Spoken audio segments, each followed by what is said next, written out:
We got a little bit of a pause going. Okay, we back. I thought the tech gremlins got us. Ladies and gentlemen, VR fighting fans across the world, it's your boy, Super M with Ringside VR, the place to be for everything virtual boxing and fight fans. Today, we have round number 2 of the strongest under the headset top 16 invitational tournament brought to you by Ringside VR. Now, today is round number 2. Last week, we had an explosive start to the first round.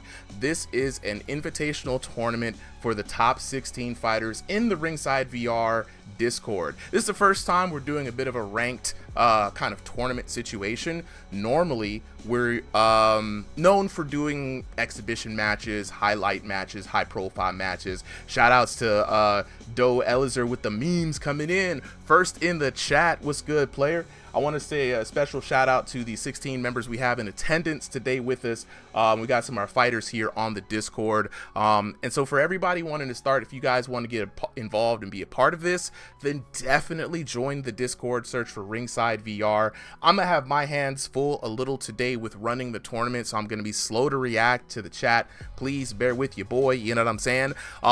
So with the round number 2, let's go on and get to the matchups for the evening. So the matchups for the evening, we've got Stevie VR taking on Ty Nato, Bloob taking on Guts, Yogi taking on Anti-Cheat, Tyrone taking on Killshot Kev, Ali against Baz. With the battle, I think we're waiting on Stevie to pop in. So in the meantime, in between time, I'm gonna go ahead and drop some links on the chat real quick. So if you guys want to join the Discord, we got the link popping off right here. Thrill the Fight to $200 tournament today. Feeling really good about that. Solly, whenever they are ready, let me know. I'm gonna go ahead and drop a link for the chat here for all those coming in on YouTube and on Twitch and on TikTok today. Jump on here real quick. Here we go. Yeah, we are still just waiting on Stevie. And just as a reminder to all the fighters today, whenever you hit ready, make sure you are also recording your POVs. Absolutely. All right, and with that, Stevie is ready. Super. If you would like to do those introductions, I will start the match when it's appropriate. All right, let me go ahead and drop this on the chat real quick. Okay, so let's get on with the tale of the tape for this evening. So Solly, first up, we've got Stevie VR in the blue corner, Ty Nato in the red corner. Stevie VR voted number 4 in our tournament. So to pick the top 16, we have the community vote based off of exhibition matches and performances elsewhere on the channel. So Stevie VR coming in highly rated. He's going to go up against vote number 13 in Ty Nato. So Stevie VR with a 4x4. He's going to be playing stationary today. Height 5'6" and elo at 1850. And then we've got Ty Nato coming in at 13 with also fighting on stationary with a height of 5'6" and an elo of 2042. Now both of these fighters did win their matches in the first round, so this is going to be kind of a sudden death match to see who's going to keep that perfect record. Solly, how are you feeling about this matchup, bro? I am super excited. We did not get to see Stevie on stream last week because he had issues that he told us about ahead of time with some family events.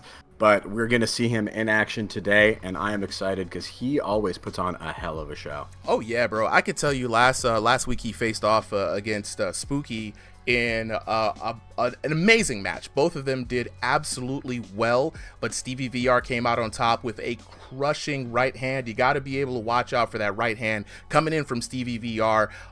So for those of you in the chat right now asking, how do I jump in? How do I play? Definitely join the Discord. It's Ringside VR. I'm gonna drop a link here in between the breaks, so stay tuned on that.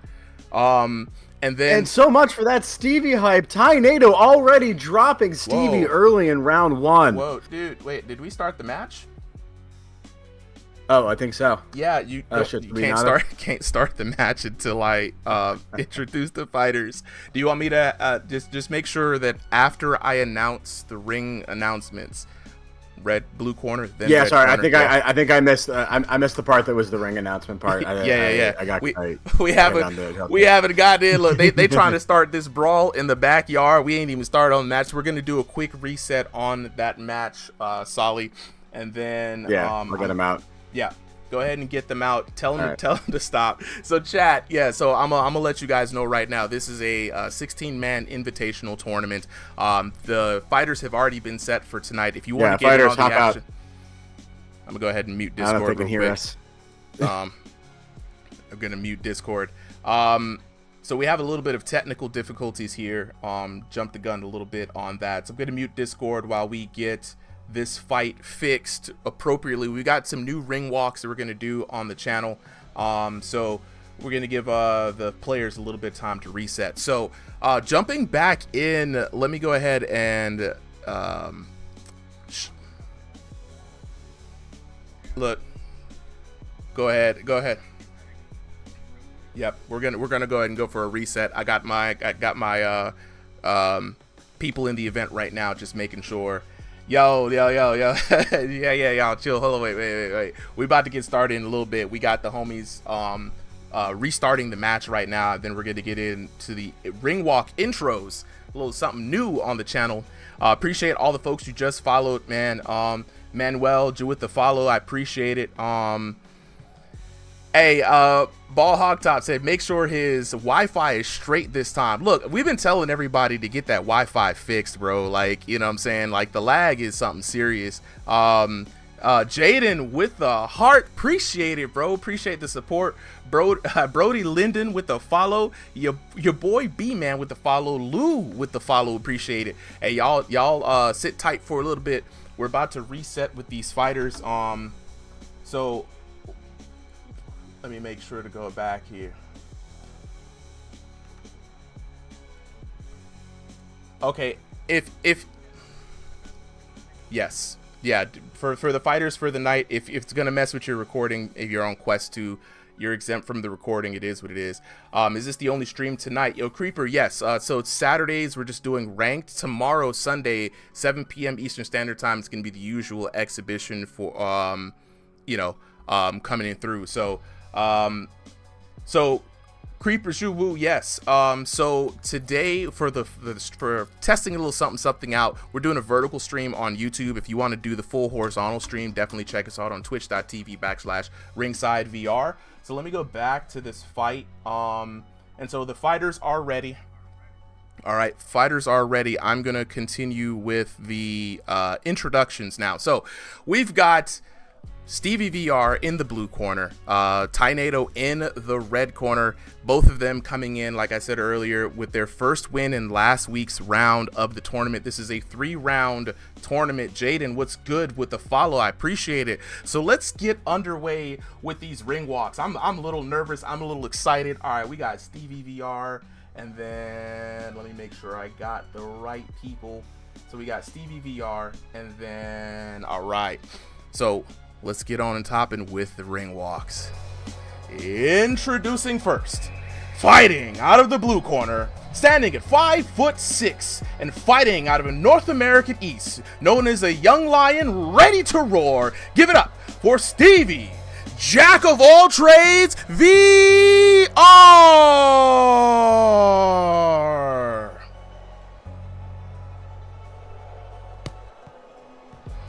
And his opponent, fighting out of the red corner, coming to the ring at 5'6", fighting by way of North America East, known as a ruthless finisher, known for destruction.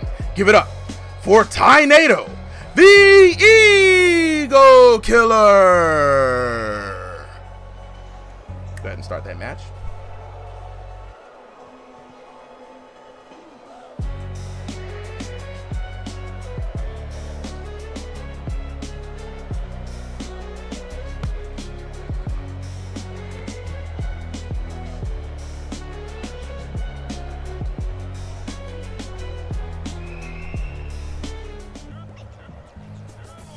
All right, we are underway for the first match of the night.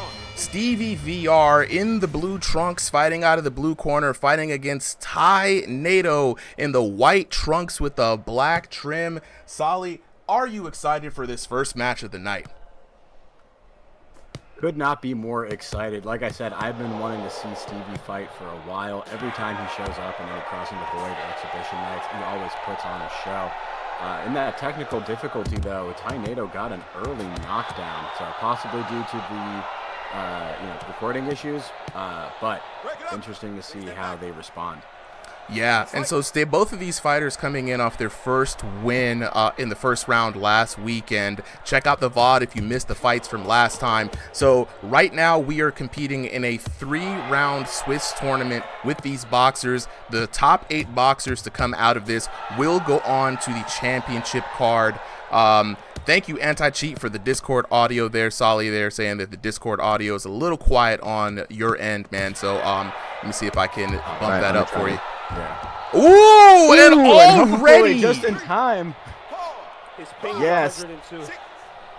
That's crazy. That is crazy. Stevie VR with the first knockdown of the night. And like I told you, you got to watch out for that right hand. Stevie VR is an absolute menace. Anti-Cheat, appreciate you for letting us know the Discord audio is a little quiet. For chat, lock in with me. Let me know, is the Discord audio, can you hear my co-commentator Solly really well? And we're going to get started in this next match. So right now, Ty Nato coming off of that knockdown, he's got to be very careful not to overextend and not to overcommit. He's got to stay calm, especially with the V4 damage. Yeah, and he's a very tricky fighter, but that's the thing with the tricky fighters. If you're not, if the person who you're fighting against has a lot of experience and is comfortable, doesn't, panic at seeing something they haven't seen before, they can very effectively catch you in those moments where, you're defended not by the fact that you're actually doing something like defensively responsible, but you're just doing something that someone's never seen before. Absolutely. Absolutely. You definitely have to be quite careful, to be honest, because, V4 damage system, you want to throw hands back. You want to get the get back. You want to be up and even in the card. But Stevie VR looks for the counter hits. You know what I'm saying? He's throwing some volume right now, but he's always looking to take advantage of when your character is weak. And in V4, okay, Solly is definitely saying you're not coming in through as loud, so I'm going to bump you up another bit. And let's see if we can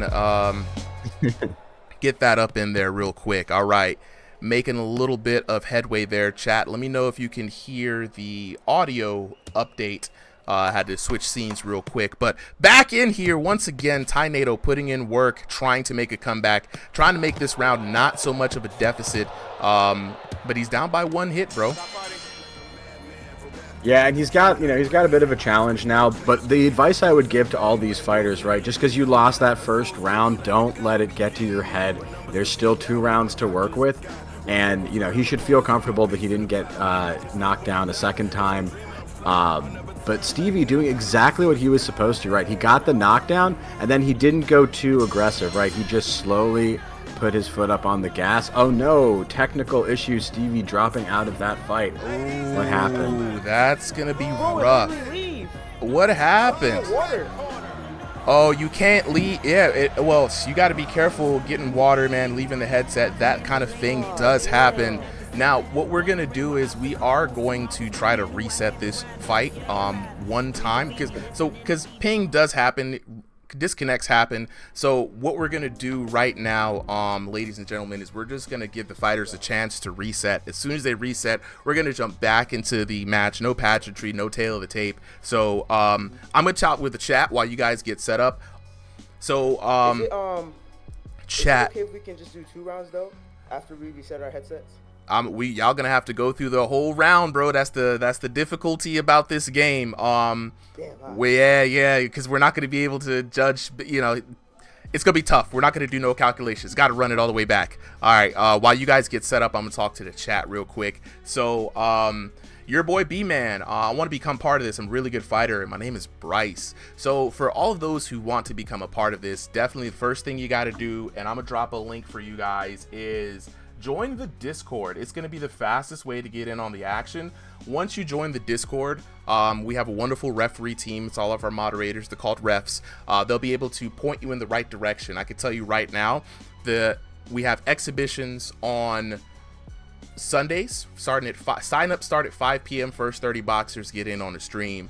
Then we have Crossing the Void community fight nights on Thursday nights. And then we have ranked right back here on Saturday evenings for our top 16. So that's going to be the ways that you can get in. First things first, say what's up in the Discord, and then just jump into some exhibitions and some community fight nights so everybody knows who you are.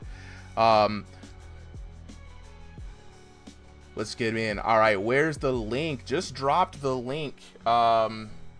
And yes, I did feed the cats. They are fed. So just drop the link in here. So if you want to fight, join the Discord. Everybody let me know if you're able to see that message from Ringside VR. In the chat, let me know if you just let me know. Jordan Freeman, please let me know, because sometimes some people can't see the link, and we've been having really difficult times with the Discord links lately. So I'm gonna go back while we wait for these fighters to reset. All right, still waiting for Stevie VR. Clairvoyant says can't see. So, okay, so let me go ahead and do it the old school. Yeah, Solly. So this is one thing that I noticed earlier, that the link that you sent me, for some reason people can't see it in Discord. So I gotta go back and do the invite link.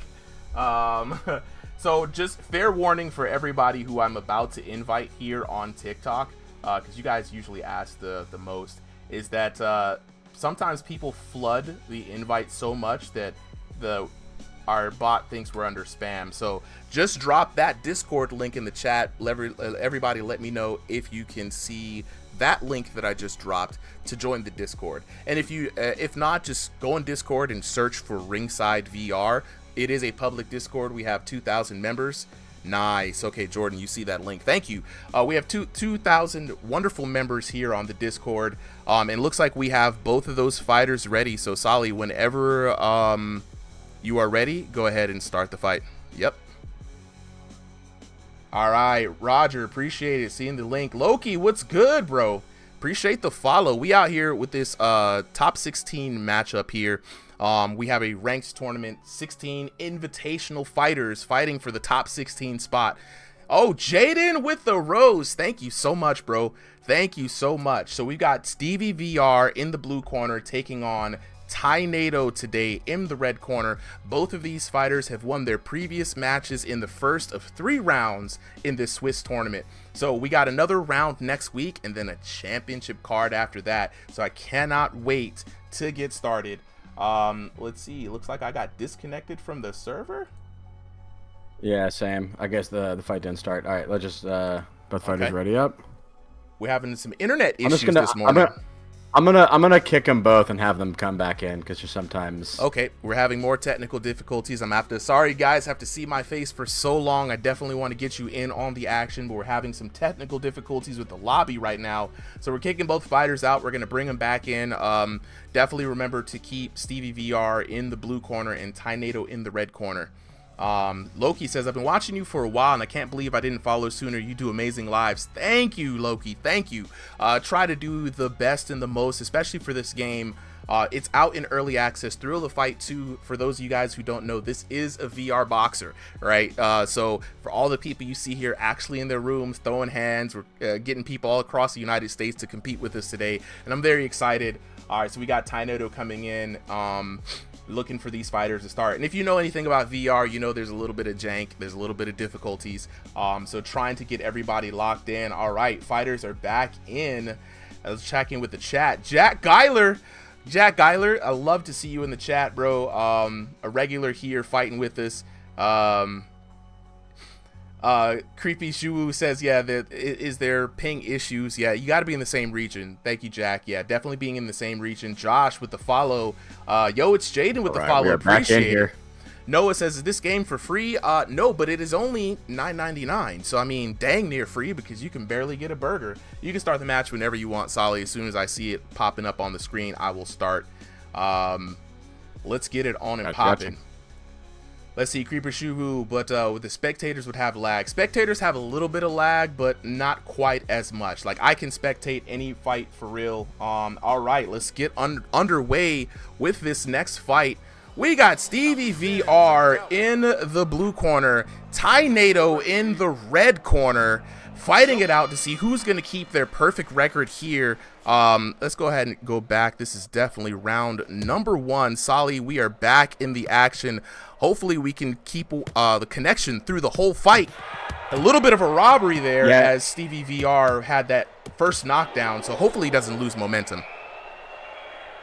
Yeah, and I mean, this is just, and to be fair, Ty-Nato had the knockdown in that accidental start that we had as well, so like a little bit of a balance for both of them. But Stevie not loving the ping issue. And this is the issue, right? Like, if we're fighting a tournament here in NA, sometimes you're going to have an East Coast versus West Coast fight that's just like a little bit delayed. And, 200 milliseconds might not seem like enough, but in boxing time, right, that's a whole combo. It's a lot. It's so hard to get over sometimes, and I really feel for the boxers who, have to go through those false starts. It's definitely a difficult thing, but when you're in a competition, you definitely cannot let the momentum slide. So right now, we're going to see if they can recapture that kind of energy. Yeah, and Stevie looks to be putting on the aggression early on, catching Ty-Nato with a few good shots, but Ty-Nato sitting patiently trying to catch those counters. Ooh, a little bit of glove trouble. This fight is cursed. Cursed fight. Okay, they're back in the action. They're back in the action. A little bit of controller issues, and man, I think every VR tech gremlin has hit us today, from internet issues with the players, ping issues with the game, lobby issues, now controller issues. Just let the fight happen. Absolutely. Even if you want to count it, traffic issues, but we are here. We are getting these fights together. And you cannot stop this show from rolling. Now the show definitely must go on. And right now, a little bit of lag issue from Ty-Nato. Ty-Nato feeling a bit frustrated now. Let's see if we can get a good set of rounds. 1 minute left in the first round. Not a lot of work being able to done by both of these fighters. So hopefully at the end of this, there won't be too many cries for robbery. But chat, let me know. What do you guys think? It's early predictions. These two fighters have already fought technically 2 rounds. Who do you guys have if you've seen the first one, Stevie VR or Ty-Nato? Let's just get some early votes in. 1's in the chat for Stevie VR. 2's in the chat for Ty-Nato. Let's see what the chat is going to think. Ooh, Stevie getting frustrated, but then putting on some interesting combo. And I kind of like the use of the taunt as, I don't know if you did that intentionally, but it kind of lets you read how your opponent reacts. And in, these high ping environments, could give you some information. Oh no, Stevie going down. Wow. Stevie very frustrated at this lag environment right now. That's very interesting. I see it too. Yeah, it's about 200 ping right now. He's throwing some good flurries. Yeah, he's throwing some good flurries, and Ty-Nato is catching him at the right times. Usually counter punching a very difficult strategy to do when you're behind, when there's high ping. But with this, I'm about to show you this. This is crazy. If we could go ahead and mute him real quick, Solly. Yeah, Stevie. All right, I'm gonna mute you real quick. But DM us anything you need to let us know. I'll unmute you for the interview. Nice. Okay, round number 2 off to a very rocky start, Solly. We're on and rocking, but a very rocky start. Stevie VR, of course, frustrated at the high ping environment. Ty-Nato in the white trunks with the pink gloves, having controller issues. Looking at him right now, trying to punch that hand back into fighting shape. Stevie VR in the blue trunks, and it's kind of crazy right now. What would have otherwise been an incredible matchup is kind of being tainted just a bit by the online lag environment. It's something you just can't control. Let's hope round number 2 goes a little bit better for Ty-Nato and Stevie VR. Realistically, like not in this way, right? But this does happen every now and then, even in high-level boxing fights, right? Where just something happens. Internet lag? Internet lag? Oh, dang. Could you imagine? No, right, but just someone's breaking a rule, or there's some bad judging, and oh no! Yeah, Stevie's not going to be happy. Liking this. He's not going to be happy with this fight. He's not going to be happy with this fight at all. Look, chat's looking at that counter though. I mean, lag aside, it was a sick move by Ty-Nato. Look at the little brotherly love. You know, you hate to Got it, see man. bad internet fuck up a good match, but hey, they're competitors at the end of the day. No stranger to some online lag. Let's see if they can get it on and pop. And Stevie VR up ahead in the cards right now, looking like he's going to run away with this match. Battle of the Ping, King of the Ping, here at Ringside VR. King of the Ping, it is indeed. And, you know, we do say, right, there is a strategy to fighting with Ping. I think here's the issue, right? Stevie's getting frustrated. He's throwing a lot of punches, and it's starting to trigger the spam system. And so, you know, whatever his position is, he's starting to get that extra damage. And so it makes Tornado's counters extra effective. True enough. True enough. Big thundering crash is coming down. Now Stevie VR is landing with that patented right of his, but what he's got to do is he's got to calm down, right? Take his time, reset back to what was working in the first fight earlier on for this, right? Don't throw any volume. Right. Just really sit back and look for some counters, land some solid shots, and find a new rhythm for round number 3. Fight. Yeah, and it actually, realistically, it's not even that his combos are that bad. He's just staying in there a little bit too long, right? He's staying in there for that extra 1 or 2 punches just because he's trying to make sure he wins on damage. Yeah. But he's got to back out. Like right here, 1, 2, hit back, reset. 1, he's 2, tagging step back, Tornado, reset. though. He's just tagging him up. Yeah, he's getting some shots in there, bro. Like, ooh, stiff Speaking of getting a uppercut. shot in there. Wow. 5, 6. That's gotta hurt. Hey, are you okay? I know Stevie's going to be upset at this match, but if you're Tornado, you are having a wonderful night tonight. Shout out to the Bodian Army. Tornado coming in, representing the community well, and I think that's going to be it. Stevie VR has had enough. He's like, I cannot fight in this lag, and that was the run back, right? So I think we're going to count that as the dub for Tornado. It was already looking really bad for Stevie VR. You hate to see that kind of thing happen, but let's go ahead to the judges cards and let's see how that match did turn out up until then. So we now have 8-10 for Stevie, your winner in the blue corner, Tornado. 1 knockdown there. It looked like to be way too much. That second round, of course, did not conclude, but the damage difference was striking. 779 landed in that first round to 400 for Stevie VR. Now, I'm going to jump back in here real quick and holla at the homies. We're going to get some words. I don't know if we're going to get some good words. I think Stevie VR might have left. Is Stevie with us there, Solly? I had him muted, but he's unmuted now. Stevie, tell us what was going on, because that looked rough. Yeah. Bro, And I could see the emotions. Like, bro, this was like fighting somebody in like Japan, bro. It was he literally every single swing, his thing peaked to 200 ping. I hit him with a 5-piece combo, nothing. I hit him with 2 jabs that obviously hit him, nothing hit, bro. Like the only thing that gets me mad about this game, I don't care if you're 10 times better than me, you keep knocking me out. I don't care about that. But if I'm swinging on you, I'm hearing the loudest thuds known to man, and nothing is happening, bro, I'm leaving. Yeah. There's no point. I'm just gassing myself up. So GG's to him. He's not bad, but he's on Cricket Wireless, and he needs to fix that ASAP. if he Not wants the to find Cricket anybody Wireless. else. That was insane, bro. Look, yeah, no, He's gotta I fix their internet. yeah, I do agree, man. Like, good internet is crucial to a good online environment, and you know, things like this happen where it ruins an otherwise would have been a great matchup. So the Cricket Wireless, though, absolutely unreal. You're not wrong. Let's lock in with Tornado real quick. Appreciate the follows for everybody who just followed in on chat. If you got some questions for any of the boxers, definitely drop them in the chat. I'll try to get to them. Yeah, exactly. Haha, stupid. Cricket Wireless is absolute despicable work. Yes, Nucerio, this is on Oculus. Thrill of Fight 2 is out in early access on Oculus. You can play it on Quest 2, Quest 3, or 3S, and the game is only $9.99. It does have its issues, but this little bit of charm is pretty good as far as VR boxing games go. So do we have Tornado? We got to ask him about his Cricket Wireless. He is here. Tornado, I Brody. did not like the thing at all. Brody, what happened? You know, like we were looking for that. you know, a really good fight, but the ping was an issue. Are you on Cricket Wireless? The chat wants to know. No. No, I'm in the middle of nowhere. Oh, I'm in the middle of nowhere with. That's what it is. That's what it is. Look, man. I'm not gonna be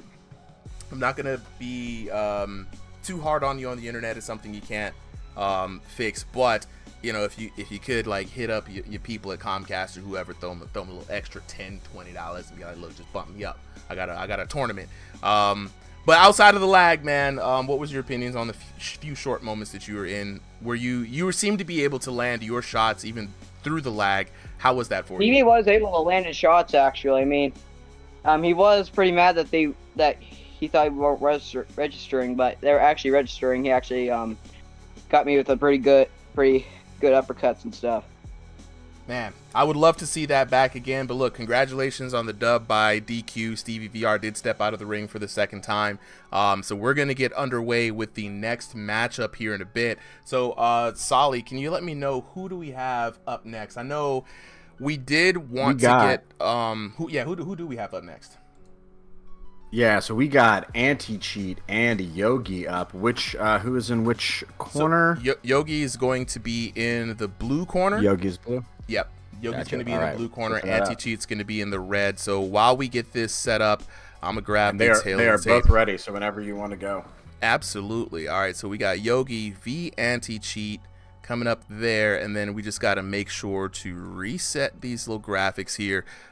So Yogi v Anti-Cheat, got it, and then Yogi v Anti-Cheat, got it. And so this is going to be another interesting matchup. Yogi and Anti-Cheat coming up in here. This is going to be great. So let me actually get this underway. Blue corner, we got Yogi. And then in the red corner, we have Anti-Cheat. I'm going to try my hand at these ring intros one more again. So let's go on to the tail of the tape for this next bout. So we've got Yogi in the blue corner, ranked number 8 in the voting process for this tournament, facing off against Anti-Cheat in the red corner, ranked number 15 in the voting. And I'd like to remind you guys about this voting. This was based off of community polls, so the voting is not, the rank right here is not meant to indicate how strong the boxer is, just how well known and how popular. But I can tell you right now, both of these boxers definitely got the hand. So Yogi with a massive room scale of 12 by 12 feet, so a lot of space to work with the footwork.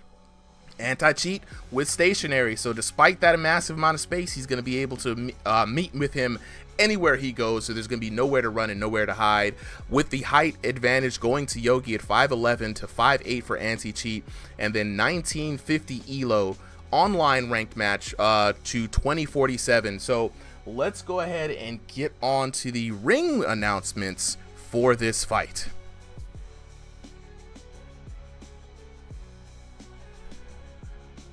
All right, introducing first, fighting out of the blue corner, this VR boxer stands in at 5'11", and coming in right now, oh my goodness, the video is wrong. Sorry, chat. Got him in the wrong corner, but it's your boy, Yogi MK. Let's see if we can get the right corner for your boy, Anti-Cheat. And we do have the right corner, fighting out of the red corner. This VR boxer coming in from YouTube. Check him out, Anti-Cheat.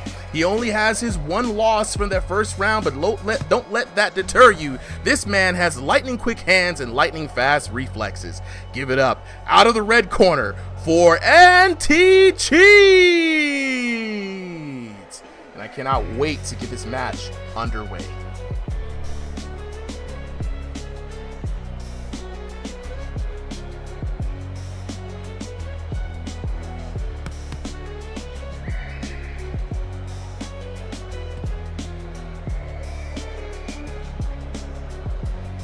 For our ringside audience, and I'm excited to see what they show us.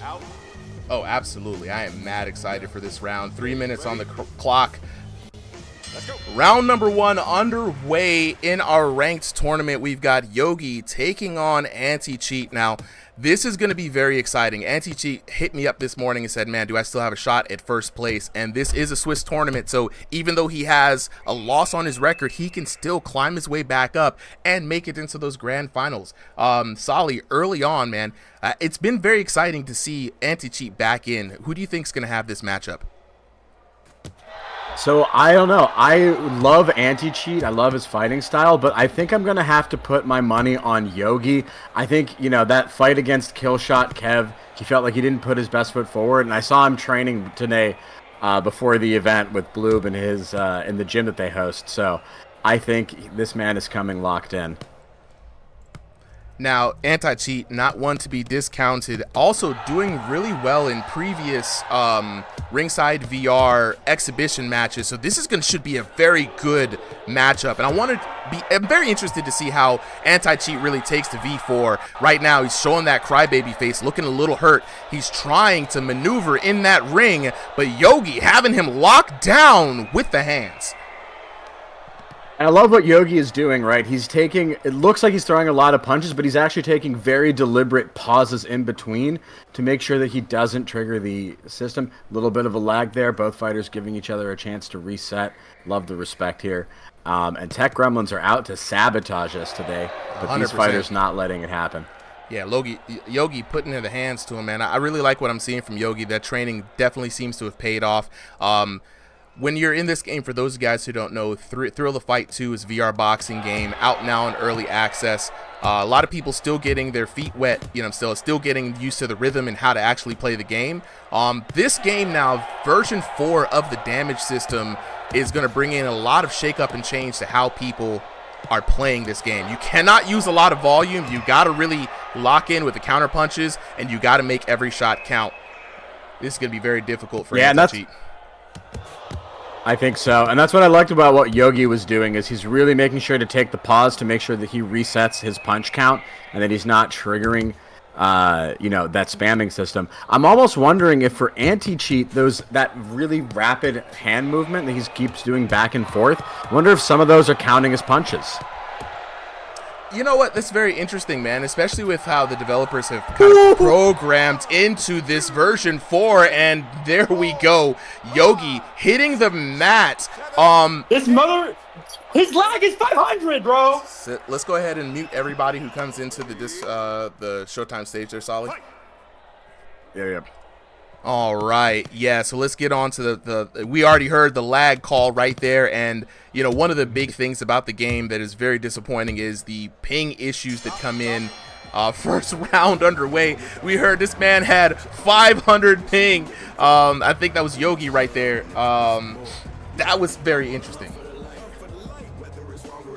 I would say Yogi had that round early. He looked like he was throwing the more punches and more effective shots landed. I saw Anti-Cheat with the ugly face. And I think that's why he was so frustrated in the end, right? When he got caught with that knockdown, because he felt like that round was in the bag. We'll see if the scorecards reflect it. But, any fighting game, right? Like, your ping is going to be important, extra so in a VR fighting game. And just something that's a really solid challenge for any developer to have to solve. Yeah, it's rough, man. We really do need some rollback netcode for something to kind of help with this. And there have been other games that have not had this problem, so I'm definitely looking forward to the updates. But round number 2 underway. This is the adjustment round. We've already seen what your opponent can do. You've already made a few mistakes. Definitely the round to course correct on some things, right, Solly? So if you're Yogi, you got to realize that Anti-Cheat does have the ability to put you down. So keep those hands up and be very careful about how much volume you throw. We're starting to see that ping take into effect as fighters start to freeze right now. But if you're Anti-Cheat, you're up, man. Stay comfortable, stay loose, stay active, but don't make any kind of crazy mistakes. Yeah, and I think that both fighters are doing a really, solid job. When you have this kind of fight, you have to be really responsible with your guard. Yogi does have his hands up pretty constantly, and really you saw the one time he did fall is when he started to drop them a little bit. A little bit. Anti-Cheat, going with a different strategy, constant motion, so that Yogi can't lock down his target. This could be very interesting. Let's take another view of the top-down shot of the arena, see if we can get some action on some of these hits here.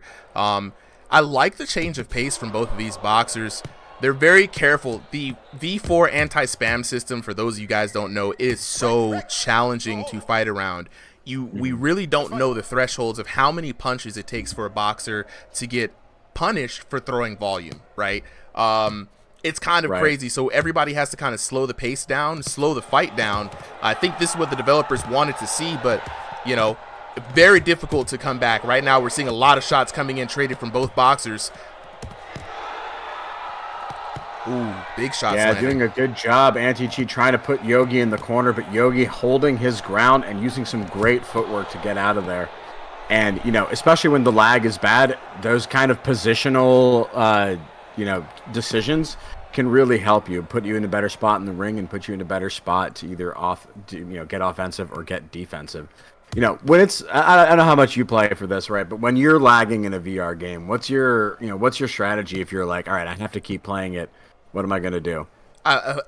Off rip, I start throwing the complaints out. I'm like, bruh, the lag, bruh. You know, like, it's the first thing. The Johns come out right away, right? And then if I lose, of course, it's the lag's fault. Dang. Yogi fighting through the lag, though. Tag and anti-cheat, putting some pressure on him. Sometimes the lag, maybe it's spiking here and there, but sometimes the lag doesn't seem to be an issue for this boxers. But like after that, though, I just try to throw. I just try to throw hands where I think they're going to be. Sometimes, just like in any online game, you just kind of have to play a bit more in a predictive fashion than a reactive fashion. You hate to see it happen, especially in a game where reflexes are key. But, you know, both of these fighters still fighting through the lag right now and looking pretty good. That's true. See, I like to go with the option for defense and doing a little bit of what anti-cheat does, right? And just start moving very erratically, because that combined with the lag can really mess with your opponent. I got some lag tech for you, though. I don't know why. I really don't know why. Maybe I should say this. I'll say it. So, this game punishes you for moving into a punch, right? So if you're moving forward, someone throws a straight at you, it's going to do a lot of damage. If you're moving laterally and someone throws a hook at you, it's going to be doing damage. Subsequently, moving backwards or away from a punch does mitigate, right, the damage that you take. So if you snap your neck, turn with the hit, roll with it, step back. Now what's crazy is if you're constantly moving backwards, you, in a laggy situation, are going to see me in front of you, but I'm realistically 2 feet behind you. And so I just hold backwards and throw punches when they throw punches at me. And honestly, with how the head movement has been in this new patch, generally being a fighter fighting off the back foot is kind of effective, especially for the room scale or for the standing fighters. You know, I think that might be something the developers need to consider where, you know, I think keep it, right? Because if you are moving back, you're less likely to take a heavy punch. But I also think maybe it should come with some sort of damage mitigation, right? So if you're constantly moving back, maybe your punches don't have as much zip. Yeah, they really have to really think about what is the real cause and effect physics-wise about when you're interacting with a punch. I do understand you're moving into a punch, you'll take more damage, right? But if the prescription is then for me to constantly move backwards, it discourages engagement. So there's going to be a fine-tuned balance there, but the dev team has been on it. They have been doing quick updates, multi-updates, and so right now this is just the current version of the game. We'll see how it progresses in the future, but in this matchup, round number 3, Yogi MK in the white shorts, Anti-Cheat in the blue shorts. Both of these guys have devolved their style into a bit of a chess match, kind of adjusting to the lag and also each other. This is the round where you gotta kind of have to let the leather fly, you know what I mean? So, right now, Anti-Cheat being up, I believe, with that knockout earlier, looking pretty good. You see he's working defense, waiting for Yogi to make a move, which is smart in this third round, right? Make him make the move, make him take the risk, and then capitalize on big counter hits. Yeah, especially when you know that you're up on the scorecard with those downs, right? That's at least an 8-10 in your favor, unless he was really up on the damage. Yogi's in kind of the tough situation. Not only does he have to fight a fight from behind, but he has to fight, a technical issue fight from behind. Mm-hmm. And Anti-Cheat has been really responsible. Right, he's taken shots, but he's been really, moving back a lot, and he hasn't taken that knockdown shot, right? Yogi's been incredibly respectful for those freezes. And maybe that's what he needs to do is just catch him during one of those. But maybe look, says that's not how I want to win. Look, the man's name is Anti-Cheat. Don't cheat him. Like, you know what I mean? Like, so the fans are watching. They gonna keep their eyes on this match. But Yogi has been landing some really good shots throughout this night. I'm very surprised that he hasn't been able to put Anti-Cheat in a bit more of a precarious position. Because he's not throwing a lot of volume. He's being careful not to pass that anti-spam threshold, and he's also been trying his best to keep his defense up, but it's been a very tough night for him so far. Yeah, I think so, right? Like, I don't even think that he's been he's been outmatched particularly, right? I think he's just caught some really bad breaks. And especially for catching counters, right? It's such a timing issue, and when your lag is there, the timing is just going to be thrown off because it's not going to always be the same, right? Sometimes it spikes, sometimes it drops, sometimes you're fighting in real time, sometimes you're fighting in the future. Yeah, look, sometimes you're fighting for freedom, sometimes you're fighting to fight for your rights, sometimes you're just fighting for you and me, but sometimes you're just not fighting your opponent, and that is probably a little bit of what we saw here today. Yogi dropping out. He's frustrated. And there we go. Anti-Cheat takes a dub here in the tournament. If you're Yogi, you got to be upset. I cannot wait to hear the flames that are about to come through the chat. But let's get down to the score. We got perfect scores for Anti-Cheat, 10-8, 10-9, 10-9 in favor of your winner for tonight out of the red corner, Anti-Cheat. Let's go ahead and check out these knockdowns and this damage. So we got also locking in with the chat. Jaden JG says that he was betting his whole family tree on Anti-Cheat. That's some love and that's some support right there. You know what I'm saying? And I guess his family tree is saved. No need for eradication. I think that one knockdown from Anti-Cheat definitely put him ahead, but he maintained good pressure and good point advantage all the way through. Looking here for the first round, Yogi actually came out on top with the damage, but that knockdown definitely put him behind. The judges definitely favor knockdowns heavily in this game. And after that, it was just a complete 180 on the damage, 607 to 418 in favor of the red corner in the second round, 557 to 356 in favor of the red corner as well in the third round for your winner, and a staggering 1723 to 1481. Let's lock in with the homies real quick. Let's see, who do we have up to chat with us today? Who's up first? I'm alive. Yo, hey, Anti-Cheat. Anti-Cheat, first round coming in here, first dub despite all of the lag. How you feeling, bro? I feel like dying right now. I'm not gonna lie. My nervousness was like through the fucking roofs the entire time. I'm not even kidding. Dog, you can't be too nervous, man. I know it's tournament blues, you know what I'm saying, tournament stuff, but that it's gonna make you be stiff, right? So you despite the nerves though, man, the chat, we had Jaden out here willing to bet the whole family tree on you. You know what I'm saying? A lot of people were rooting for you, man. How does it feel to get the first one just out of the way? I want to say it feels pretty damn good. I'm not gonna lie. That's what I'm talking about. So you got one more round coming up, right? If you get another win in your next round, it's gonna put you definitely in top 8 position. I feel. I don't know where you're gonna place, but how do you feel good? How good do you feel about your chances today? I'm not gonna lie, I still don't feel very good about winning any of the fights. But man, well look, you got one more left, man. So congratulations on the dub. Let's go ahead and talk to Yogi. I know Yogi's gonna be pissed. Yogi, where you at, bro? So tired. Okay, I am pissed, so I'm gonna rant for a second. Go ahead, bro. Ping. It didn't peak. It wasn't peaking. It was a constant 300 ping. The entire round, he had 300 ping. He froze at least twice around. That knockdown, he was on the other side of the fucking ring for me, and he teleported. One shot missed, and the other one hit.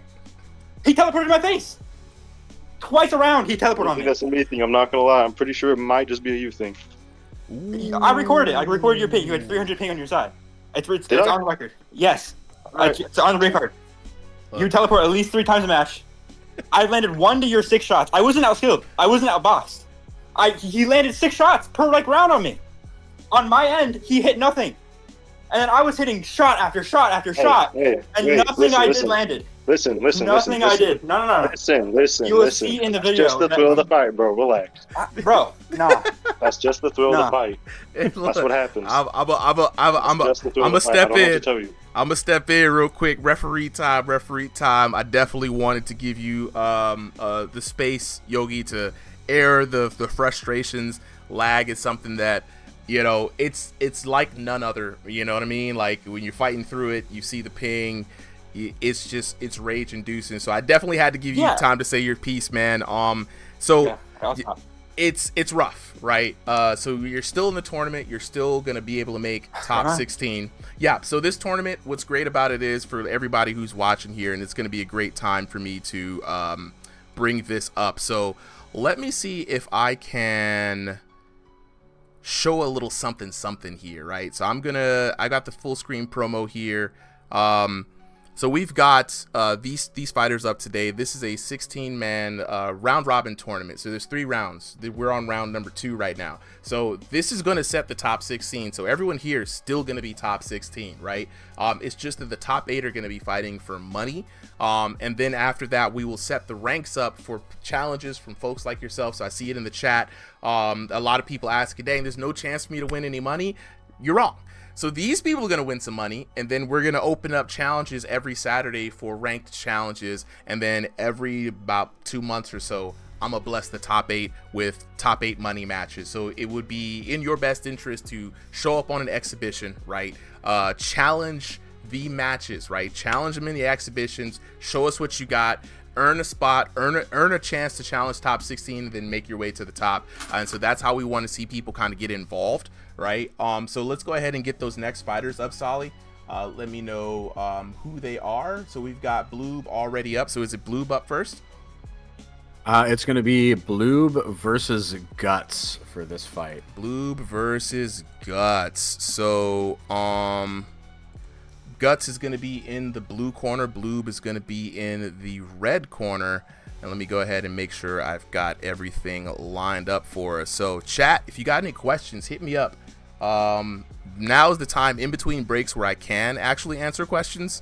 Outside of that, I'm running so much things in the match that I just literally can't pay attention to chat in the moment. But I definitely am going to try my best to answer questions. I did drop a link, however, for those on TikTok, the Discord link there to join. Toker, the joint, love the name, says, how do I get into a match? Well, tomorrow we have signups in the Discord.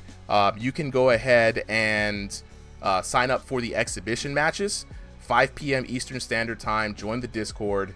Daniel, is this Thrill of the Fight 1 or 2? This is going to be Thrill of the Fight 2. So a lot of these are multiplayer matches. Despite the ping, despite all the issues that may come with the multiplayer environment, we are definitely endeavoring to try to work with the dev team here and work with their product. So let me go ahead and get these tail of tape. So we have in the blue corner, we have Guts. And then in the red corner, we have Bloob. Now this is going to be another one of those fights where somebody's record is on the line. Both of these fighters are going to be coming in with a 1-0 record in the tournament, and I'm very excited to see what happens next. So yeah, Solly, you can go ahead and start the match, not now, but after, as soon as I say Bloob's name, you can go ahead and start the match once we get into that. So chat, let's go ahead and get on to the tail of the tape for this next matchup. We got Guts in the blue corner, ranked the top ranked fighter by the community opinion poll, going up against Bloob, ranked number 6 in the voting. Both of them using room scale about 9 by 9 feet, so it's going to be pretty even. Guts coming in at 5'10", Bloob now 5'11". He was 5'10" last week. He grew an inch. Guts 2,000 elo, but Bloob elo no. Hell no. He says he's not going to play ranked until they fix the new V4 damage system. So a little bit of a boycott there from Blue. But hey, you know, rank doesn't mean everything. It's just kind of how we get to measure people's power level. So let's go on to the ring walk. Solly, how are you feeling about this matchup, man? Guts is a tough opponent. And Blue may have a challenge against himself, but this is Thrill the Fight. King of the Ping. Anything can happen, right? Yeah, absolutely. Guts is, you know, definitely the favorite here, and he's just got one of those super tough fighting styles. But Bloob is a very active member of this server, and I feel like he's kind of been gathering like a spirit bomb of everyone's techniques and energy and trying to put it all together in this fight. He has. You know, Bloob is also one of the coaches here on the Discord, so, you know what I'm saying? We about to see. So let's get on and popping with the ring walks for the blue and red corner. Guys, don't fight. Accidentally hit the button. Just do the ring walks, though. I'll get you back in. Oh, wait. I need to see. We're going to chill here for a bit. I need to definitely see the fight. It takes so long to start the fight, so I cannot start the ring walks now. Yeah. All right. A little technical difficulties there, folks. Shout outs to the chat, though.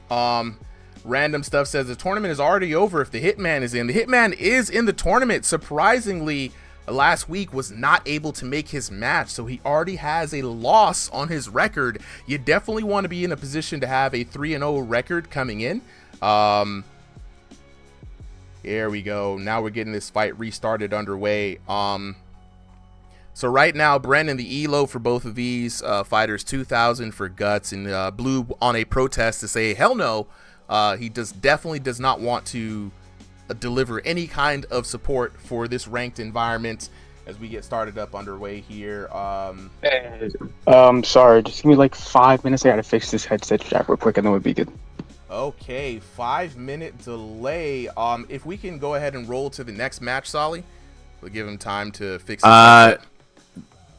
Yeah, that's part of why I've been a little bit distracted. I am trying to get fighters who are here. Some of them are here but not responsive.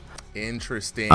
Specifically, all right, let's see, Spooky and Driftery, are you guys ready? Yeah, let's go ahead and get Spooky and Driftery up. We had a headset malfunction. I believe that was by Blue.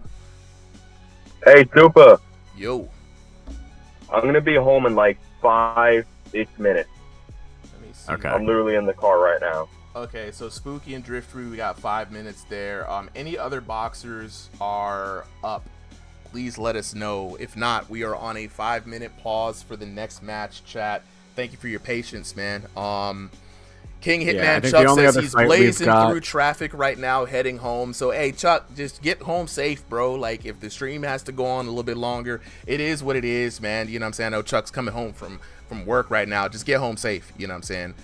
Daniel says, if Bloob doesn't win, I lose custody of my 3 kids. He put the kids on this match. Bloob, save the kids, Brody. Save the kids. You know what I'm saying? Winston says, someone at him when it starts. Please. Somebody let that man know. Shout outs to everybody who's joining with us today here. Boogie, the Boogie, man. I'm going to be on one of these tournaments one day, dude. Absolutely, man. Like, we got a lot of folks who are looking really good to challenge the ranks once they open up, once we get past these next 2 weeks of this tournament. It's going to be very interesting to see the new challengers rise up. And definitely going to be a format that allows the cream of the crop to rise up for real, for real. So we're just waiting for a few minutes for our fighters to come in. Blue fixing his headset. Guts waiting in the blue corner. We're going to get underway. that was Guts fixing. Oh, it's Guts fixing his headset. My bad, Blue. My bad. All right, yo, Too Much Guap, Blue, Too Much Guap says that he got his parents' life savings on you, bro. So you got somebody who's got their 3 kids that done bet life savings. You better win. Sorry, life savings kids? Yeah, bro. They people putting their whole... Nah. You gotta have confidence in yourself, bro. You know what I'm saying? You gotta believe. Believe in the me that believes in you, bro. Believe in the chat that believes in you. You know what I mean? No. Kick my router hard enough, maybe. Look, don't kick that router. We've already had the lag ruin 2 matches already. Shout outs to Wood Drill Live for the follow. You know what I'm saying? King Chuck in the chat says, don't worry, Jesus has the wheel. Hey, look, tell Jesus to get a good grip on that wheel for real. So Credible Sources says, where can I bet on this? Actually, funny enough, I've been looking into places to bet. Quite a few people have been asking, you know, can I bet on some VR boxing matches? And I think, you know, as risky of a proposition that is with so much little VR jank that goes on, I am going to be looking to get some official betting links on the stream here pretty soon. So hang tight. I know some folks definitely want to bet on this. So Freddie Nick asks, does real punching power actually affect your punches in the game, or is it more about placement? Interesting question, Freddie. So in this game, where's my controllers? Do I have my controllers? I don't have my controllers. We're going to pretend this remote is my controller. So two things, or a couple of things, affect punch power. One, velocity. How fast are you punching? A slow punch does not do more damage than a fast punch. It just is what it is. The game cannot calculate weight. So it does calculate technique, and specifically the technique that it's looking for is how straight along the path of impact is your wrist. So looking at my hands right now, if it comes across and it makes impact here, my wrist is straight, ding dong, we got full damage.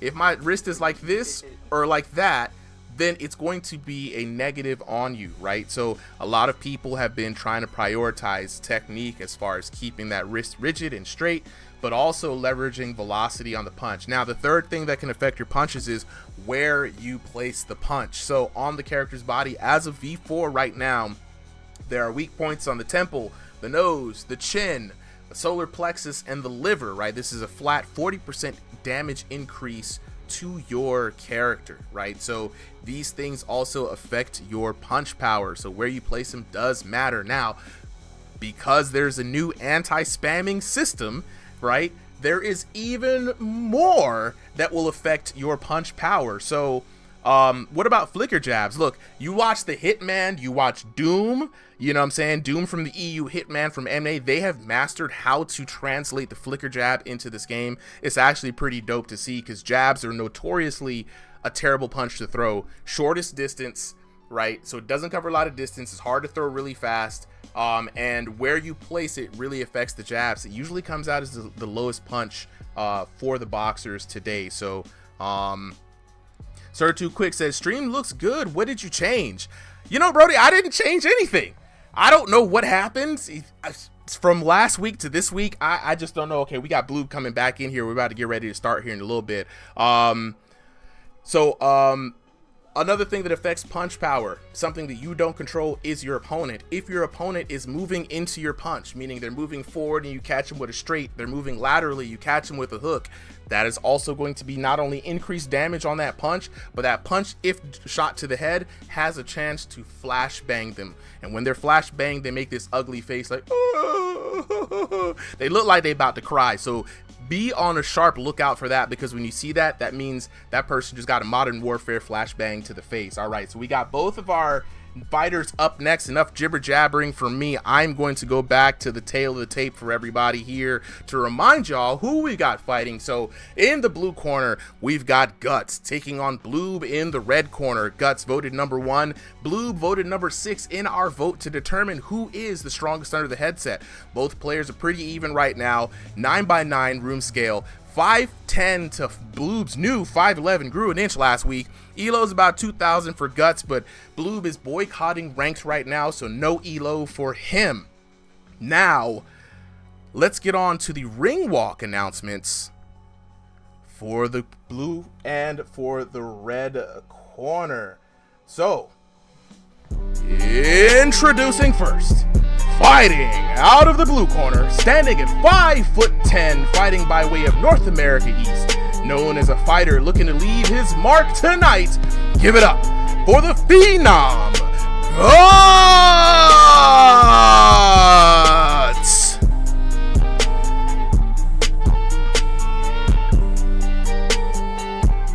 And his opponent, fighting out of the red corner, standing in at a modest 5'11", fighting by way of North American East, known as a master strategist, a fighter, and a coach. Give it up for Bloob!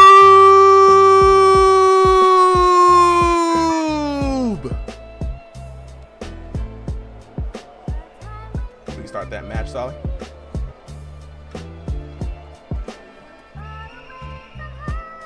We'll get it.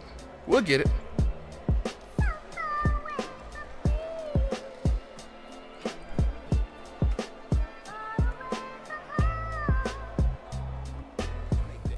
Oh, 100%. But in the red corner, we got Blue rocking the black and white trunks. In the blue corner, Guts rocking the same trunks. Oh, with the ponytail hairstyle. Right. Look. The ref already saying stop all that brotherly love. We here to throw hands, not throw hugs. All right. And throwing hands is what we about to do tonight, ladies and gentlemen. Guts versus Bloob. Now, Guts has been a terrifying opponent in all of his matches so far. I think one of the most adaptive fighters to the V4 damage system. Let's see if the rank and the lag will get Guts as well. It's been claiming all the victims tonight. It hasn't. So far, Bloob did a really good job rocking Guts with a powerful shot. Had him with that ugly face for a few seconds.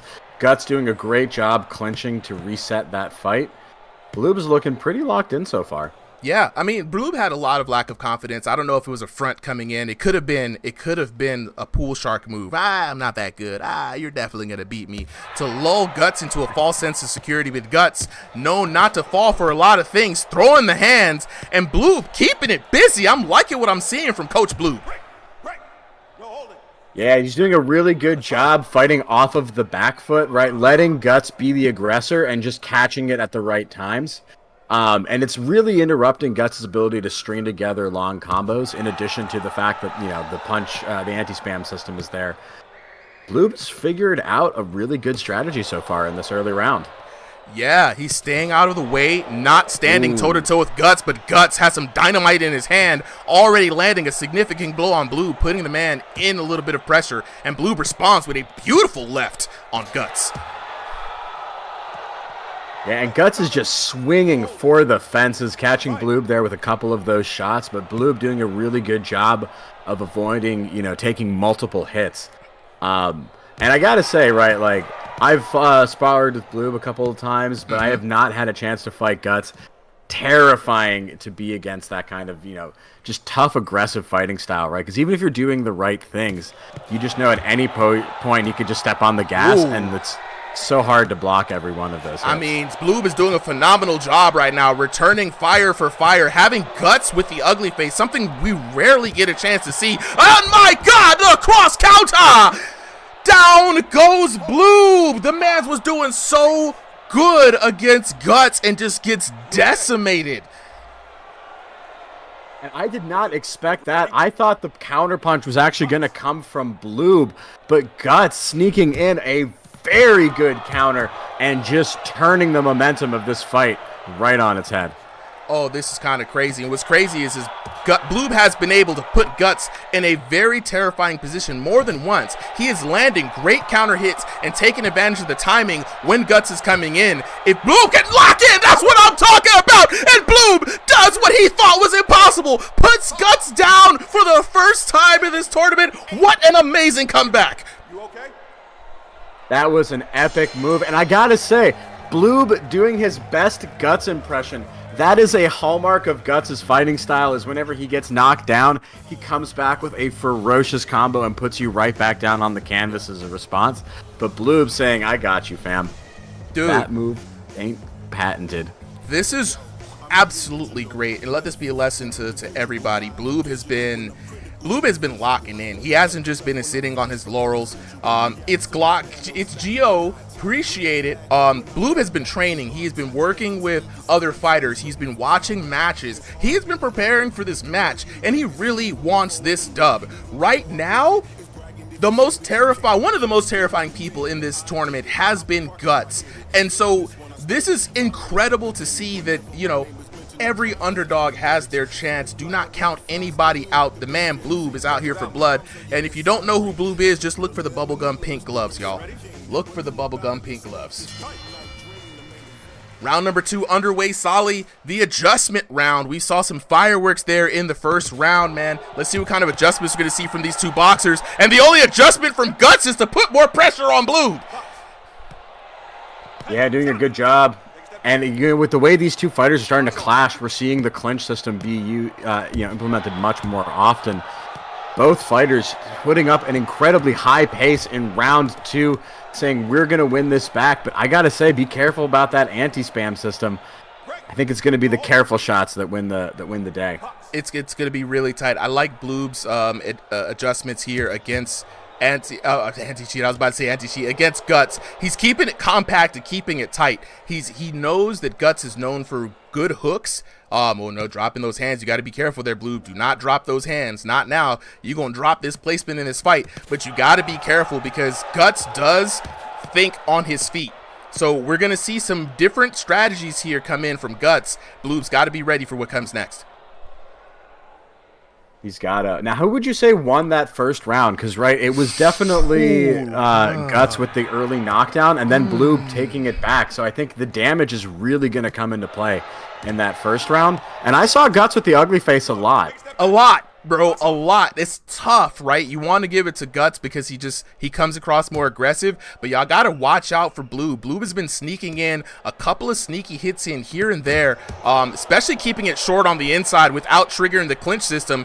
And like you said, Guts had the ugly face more than one time, right? Bloob has been laying some significant shots, and I wonder if it's going to be just those pops of damage that wins the round number one for him, or if I think Guts had a bit more sustained damage, but it's still, I mean, razor thin margin, bro, like very hard to tell. Very much so, and I think, it's going to come down to how much damage Bloob is getting out of those counters, right? Because even if they're not knocking Guts down each time, you can see they're really hitting their mark. Yeah. And I gotta say, thing I'm most impressed with Bloob right now, right? He is fighting with a ton of confidence. I have not seen him back down in a meaningful way, right? Like, he's backing up, but he's not backing down. Yeah. And that's where a lot of people lose against Guts, is that they're like, this man's beating my ass. He's out-firing me. He's outgunning me. I'm a turtle up. But Bloob has been keeping the movement in, looking for counter hits, keeping his hands up, and staying real tight on the inside. Very beautiful work by Bloob. Very, very beautiful work. Now, Guts, though, doing a good job as well, and he has been really working the big shots. Now, they are traveling kind of a longer distance, but he throws them so fast. So fast. That they tend to land on their mark regardless. No holding. Box on. The ref putting in work today, man. We've seen a lot of clinch, but we've seen a lot of the judge calling for clinches, but not blaming any of the fighters. You haven't seen him raise his voice in that angry way. And round 2 in the books. Another banger, but no knockdowns in that one. Who do you have up this fight so far? It's very hard to tell, bro. Like, that's the worst question to ask right now. Honestly, I was going to ask you the question and put it on you. It's very tough. This is a super competitive matchup, right? That I just don't know, man. Bloob tricked us all. He made us all feel like he's going to come out here and get waxed, bro. But he's out here throwing up the hands. He wants that money. You see what I'm saying? And Sir Too Quick in the chat right now, one of the people that Bloob has been coaching, cheering for his coach. You love to see it. It's tough, man. I think Bloob might be up. I'm not gonna lie. Bloob might be up. Guts is throwing shots for sure, but it seems like Bloob is landing the more significant shots on the inside. And if he's beating Guts to the punch every time, Guts going a bit more wide, of course. Fast but wide. But Bloob staying compact and tight. He may be getting the counter hit damage in. Round number 3 underway, though. This is the final round. For all the marbles, for all the wins, we got Guts versus Bloob, a titan of a fight. Woodley Really live with the rose. Appreciate you, my boy. You know what I'm saying? India's in the chat. This is exciting, bro. Like, Guts has to get a knockdown, I think, to really win the judges over convincingly. I think the same goes for both. The first person to land a knockdown in this round, if it's even possible, is going to come away with the dub. Yeah, I don't think either fighter can feel like confident they definitely have this in the bag, right? It could still be either way. It really has come down to the story of Guts is throwing crazy volume and high damage shots, but Bloob has been really effective with his punches, and it feels like all of his counters are either knocking down or rocking Guts in a big way. This fight really could come down to just like a single bad decision or one fighter just gassing out, but these two play so much. I think that we're going to keep up this high volume pace up until the last seconds. 100%, dude. 100%. Bloob, man, I'm seeing the inside work, crowding Guts, taking away his firefight ability. He's also leveraging the clinch. This is a targeted strategy on Guts. Guts has to feel hella targeted right now. Not even gonna lie. No, and it's beautiful. I think that's what I've been most impressed with this fight is actually the way that the infights have been going. Yeah. Because you often have where it's just a slugfest, two fighters standing up to up, Yeah. Face to face, forehead to forehead, throwing as many punches as they can. But you can see both of these fighters, even when they're throwing that crazy volume, right? They're working in guards, they're working in head movement, they're trying to get around the clinch. It's just beautiful technical infighting from both of these guys. Ooh, Bloob getting called out there on that call. Judge getting a little frustrated. Bloob channeling Dark, the clinch gremlin, and he's channeling Carl with the no hand style. This man is style bending all of the boxers here on Ringside VR. The only thing we haven't seen is a flicker jab come from Bloob, a la Hitman, and Guts swinging, trying to take Bloob's head off. Like I said, Bloob is channeling the spirit bomb of all of Ringside. He has fought everybody, and he's trying to mix in everything he's got in his bag to fight Guts. And honestly, he's taken him to the limit. Wow, Both of these fighters just trying to do anything that they can now, pulling out all of their bags of tricks, just trying to catch that last little bit of edge in damage, or maybe catch a lucky knockdown. 20 seconds left on the clock, dude. A little bit of time to work.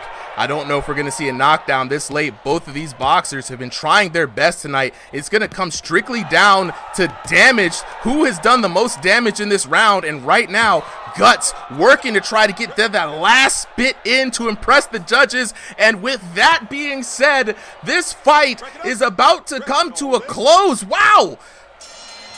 There we go. There we go. I am so interested to see a chat. Before we see, who do y'all think got this? Nah, it's too late. They're not gonna guess. They're not gonna guess. Let's see.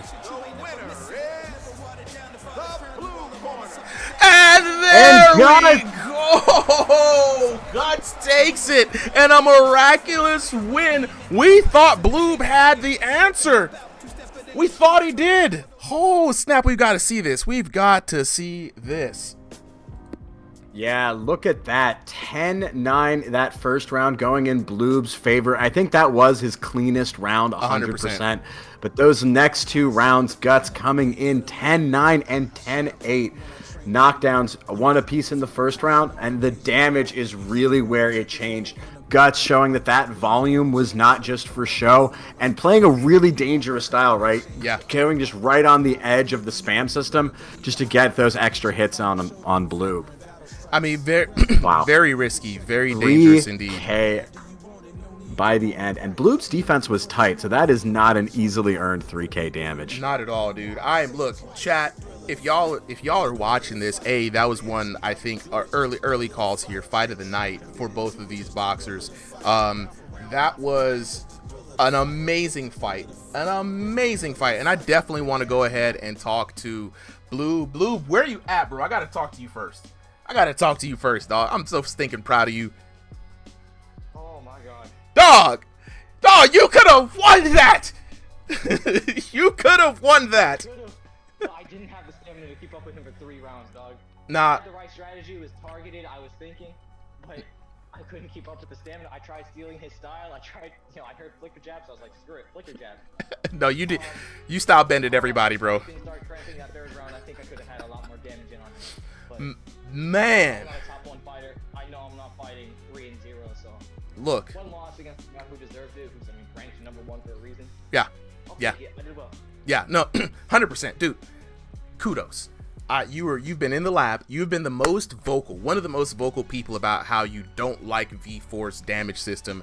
And I gotta ask, do you still hate V4? Absolutely, with a passion. Okay, absolutely, it's still there. But look, despite the hate, you were in the lab making adjustments, dog. Like, you looked really clean. Can you tell us about some of your preparation coming into this fight? To be honest, a lot of that was improvised. I'm not gonna hold you. What? That was something I realized. That's just something I realized I could do to tie up his arms in the inside. Yeah. Waste his stamina, which it just ended up wasting mine. He had more in the tank. Oh, Jesus. Look, man, I would hold my head high, bro. I would hold my head high. Chat was screaming out. Sir Too Quick was out here. Coach! Man, he was screaming out senpai the whole match, bro. It was such a good match. Such a good match. Do not hold your head any low.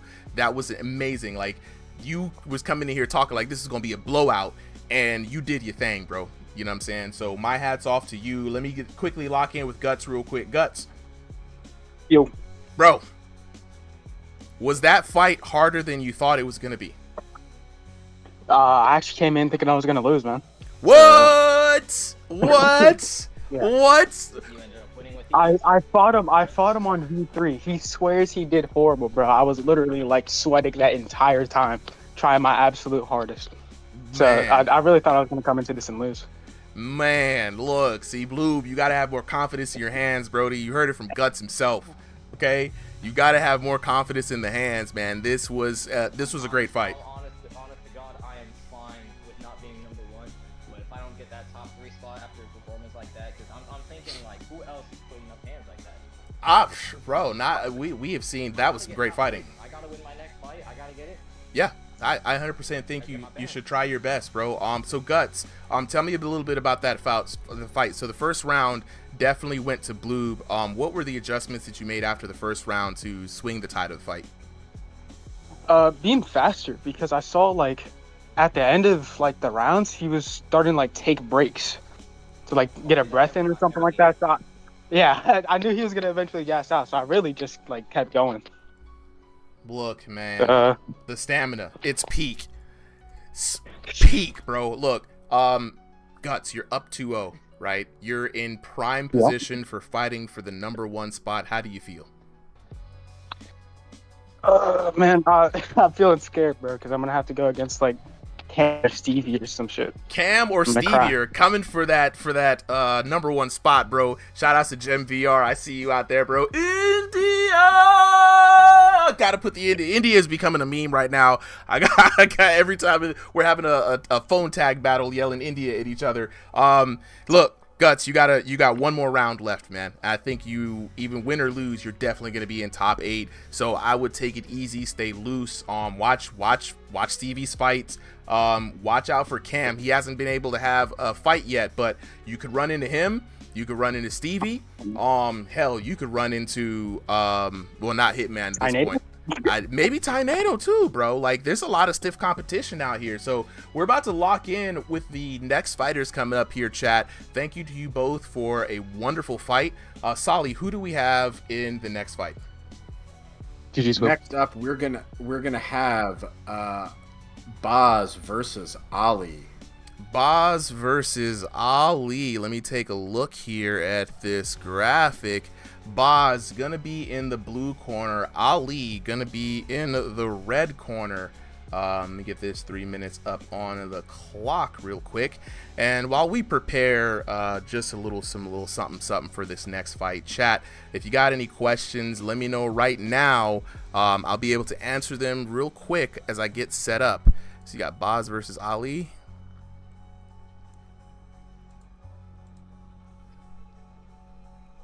All right, Zequa saying, how do you enter into the competition? So we got a little bit of a process for getting people in.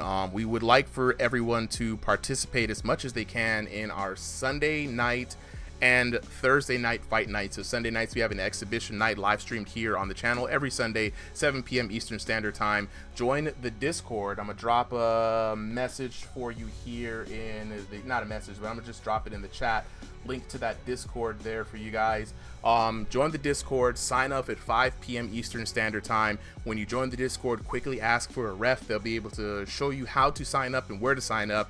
First 30 boxers get in on the stream, and from those first 30 boxers, we get to see who has the hands. And if you impress me, if you impress Solly, if you impress the people on the Discord, you will get an invite to challenge rank. But that's right after this tournament is up, right? So right now we're in week 2 of 4 of this tournament to set the official top 16, and that will allow everybody like yourself to challenge in the future. So let me just go ahead and make sure we have the updates for the night. So Boz versus Ali, making sure we got everybody set up. So I'm gonna go ahead on to the tail of the tape. We've got, let me know when both fighters are ready. Actually, I see them, they're not readied up.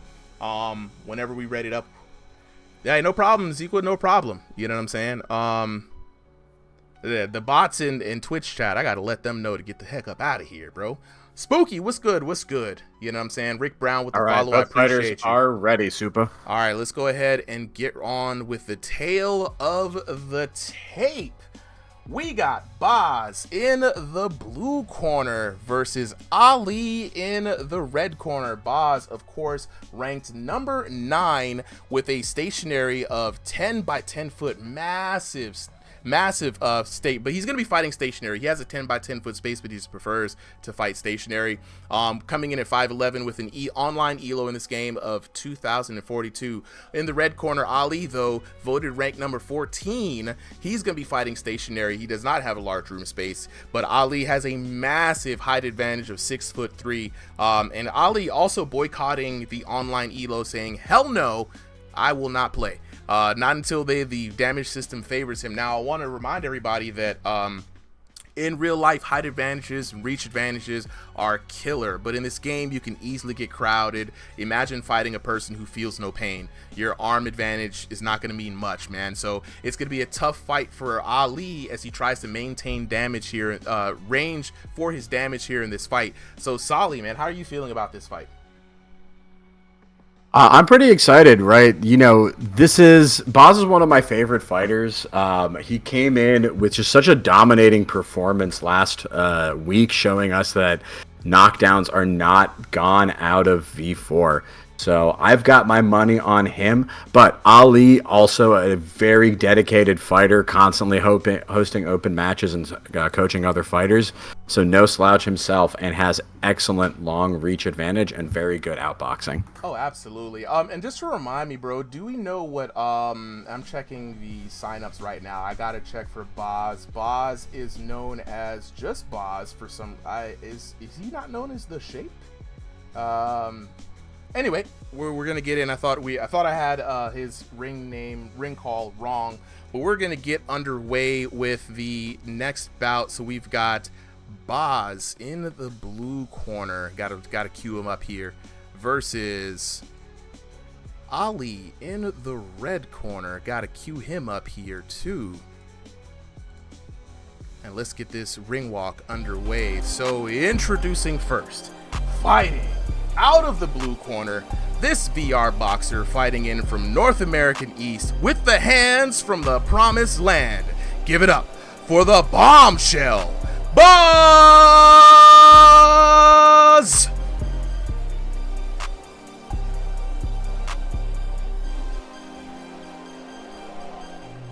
And his opponent, fighting out of the red corner, this VR boxer standing at 6'3" tall, fighting out of North American East, known as a fighter looking to leave his mark here. Give it up for Katai Gaming, aka Ali!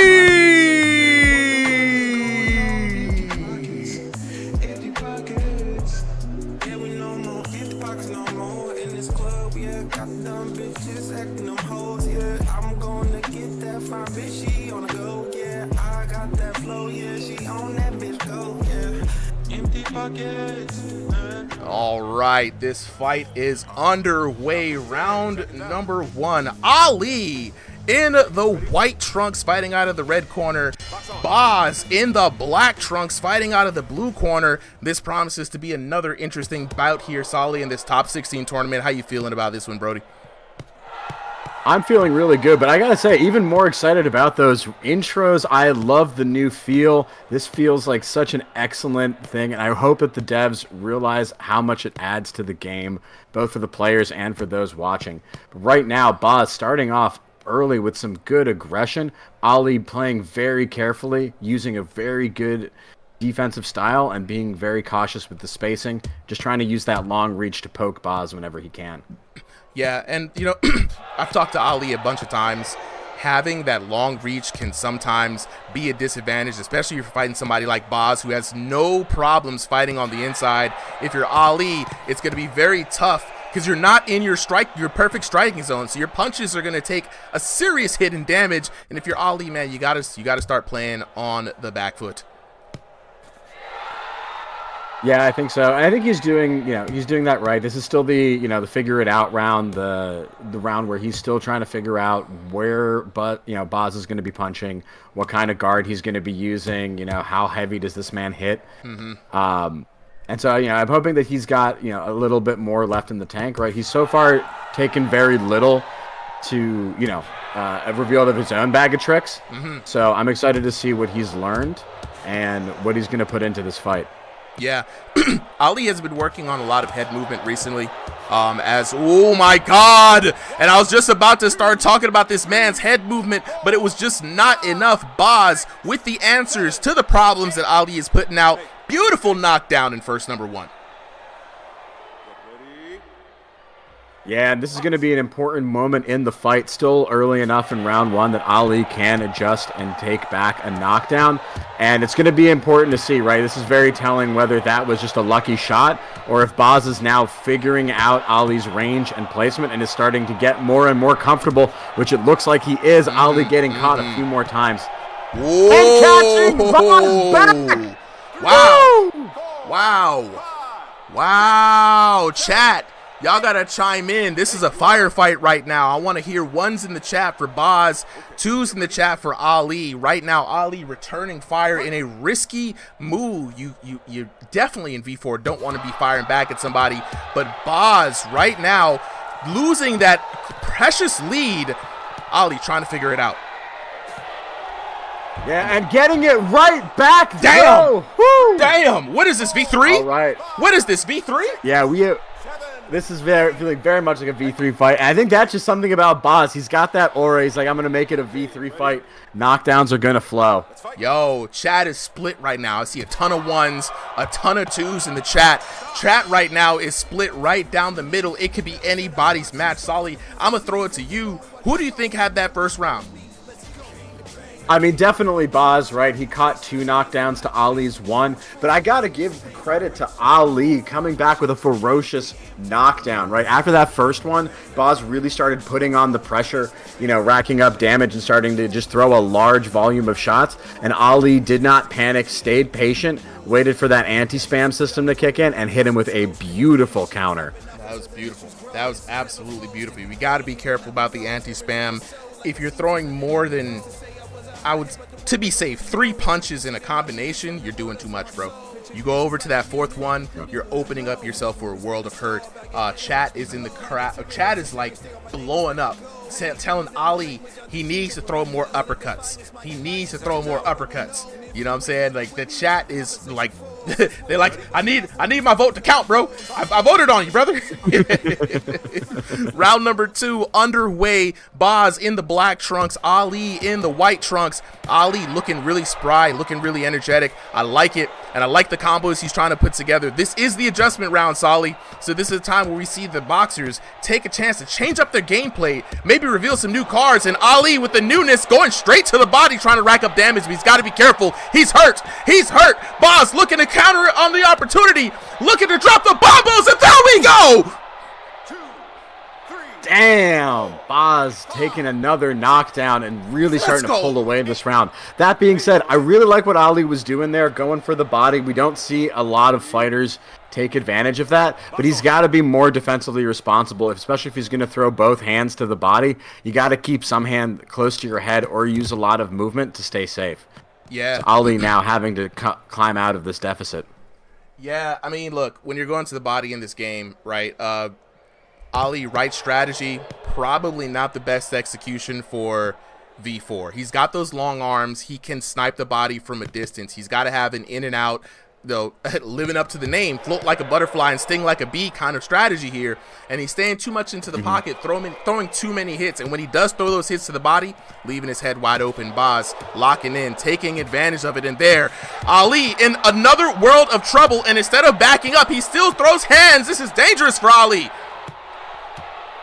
Yeah, I will say Ali, definitely getting a little bit outclassed as this fight goes on, but he's proving me wrong immediately. And that's what I was going to say, is he's got all of the parts of a good fighting game, right? He throws heavy punches with damage. He's got that good range, but he just, needs to work a little bit on putting it all together at once. But man, all of the pieces are there, and this fight is already explosive. And round 2, going back to even. Yeah, it's still anybody's game here. Again, Ali's starting to make adjustments. You're starting to see him change up his game plan. That knockout, I think, was from an uppercut. I'm not sure if it was. Chat would be incredibly happy to see that. But, you know, Ali's got to be careful, man. Like, he's throwing the damage out there. He's got a knockdown. Brother, back up.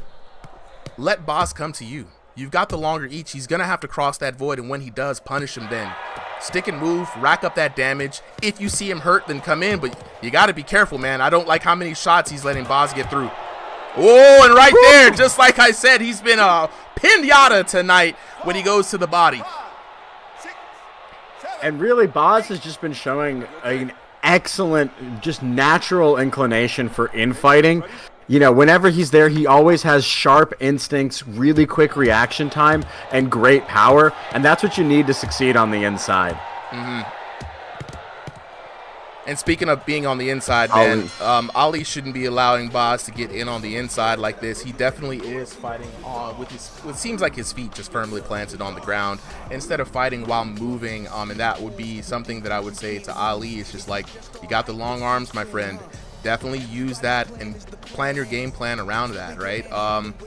Ali fighting more like a power puncher. It has gotten him the knockdowns, but at what cost? You know, I have to wonder. You know, he's given up about as much as he's given, you know?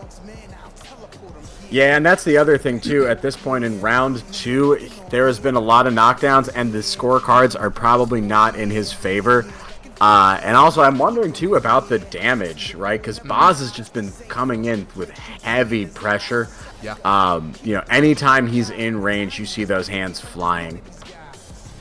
Yeah, it's we've seen fighters like Doom, we've seen fighters like Hitman with equally long arms, right? Especially building a whole entire game plan off the jab. And they do such a wonderful job of frustrating the absolute piss out of their opponents, trying to come in with a wall of punches behind it because they have to get in range, and counter hits are your best friend. So things like when, you know, you got your opponent already reaching, already trying to get in, you can capitalize on that. Right now, if you're Ali, you set him up off the jab, you know, especially seeing Boz with the hands down, don't fall for that. Don't swing for the head. You know what I'm saying? He's trying to set you up for a counter hit. You got to be careful. Boz, though, doing what he absolutely needs to do, Solly. Staying in his range. He has no problems executing on where he wants to execute. Now he's just having fun pulling out the one-armed wushu, trying to frustrate Ali into making a mistake. Yeah, and I like what he's done for this third round. He's basically changed the entire pace of his fight. Yeah. And, you know, Ali went into the adjustment round realizing, you know, where he was lacking. But then he's seeing an entirely different Boz in round 3, right? He's not the aggressive infighter. This is a tricky Boz. Tricky Boz. I like that. Tricky Boz. And Tricky Boz is getting the job done. We've seen the ugly face a couple of times on Ali, so he is getting flashbang. Those hits are hurting. And right now, you got to wonder, how much of that emotional damage can Ali take in this round number 3? Looks like he's got the tolerance for it. I really respect Ali at this point, staying very responsible. You know, he's trying to keep that guard up. He's trying to be patient here. And not get caught by those counters, because that is just going to be the end of your whole match right there. If you take another knockdown, there's no coming back on the scorecards. Absolutely not, my friend. Absolutely not. And so let's see Ali try to put in some work, and down goes Boz. I think the strategy, and you notice how Ali has also adjusted in this match, right?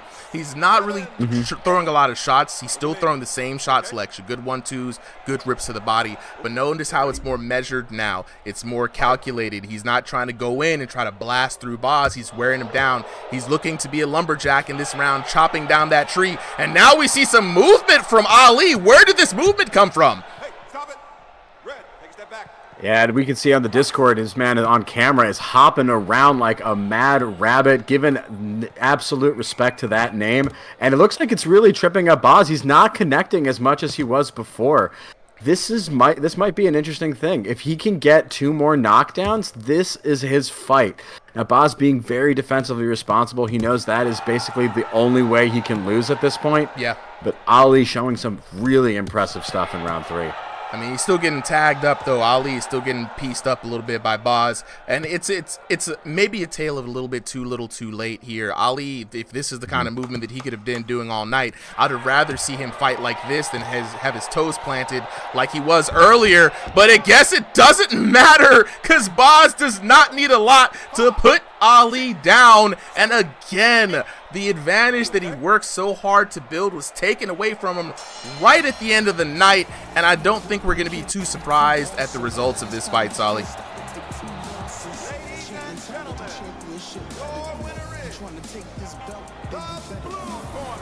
And the blue corner takes it.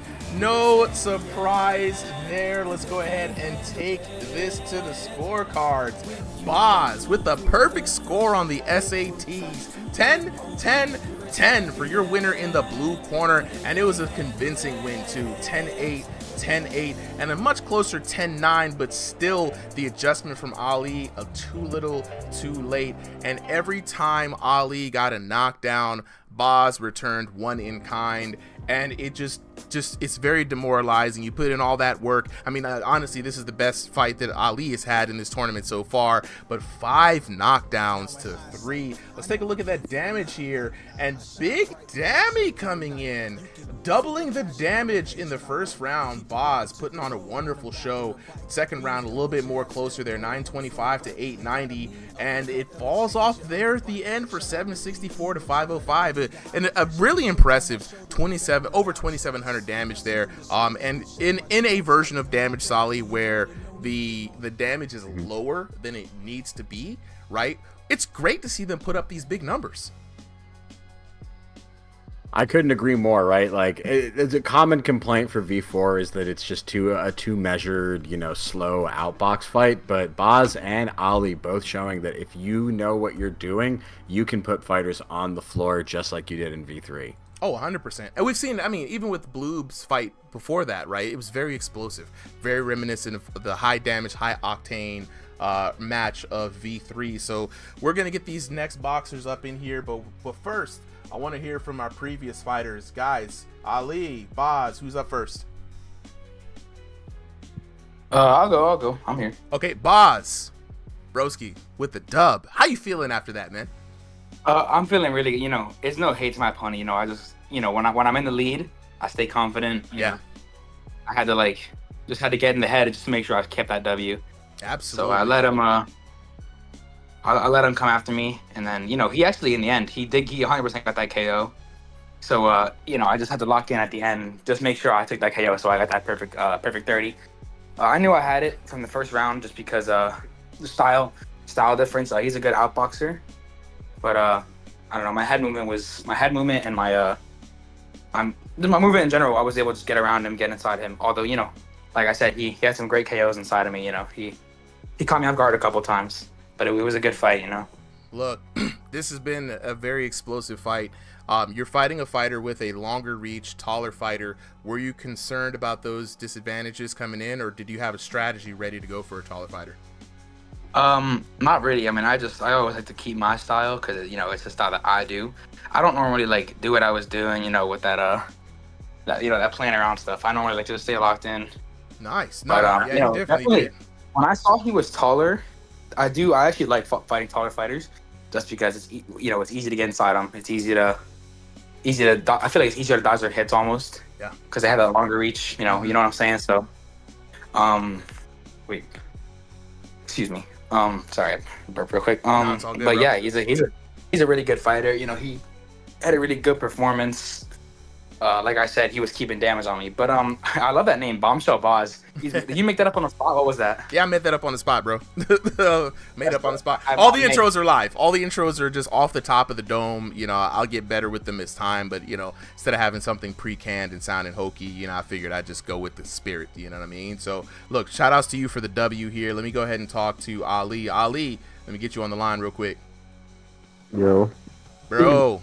This was honestly your best looking performance so far. Hate to see that you came away with the L. All of the KOs that you put down were taken back from you, man. How do you feel after this fight? I feel like the game is getting better. I'm not saying that it's not, It's just they need to fix something still with arms. Cause like I was practicing on the dummy before I got in a fight. I know that they changed the rotation of arms and stuff, but it's like very hard to throw out a punch for me having long arms.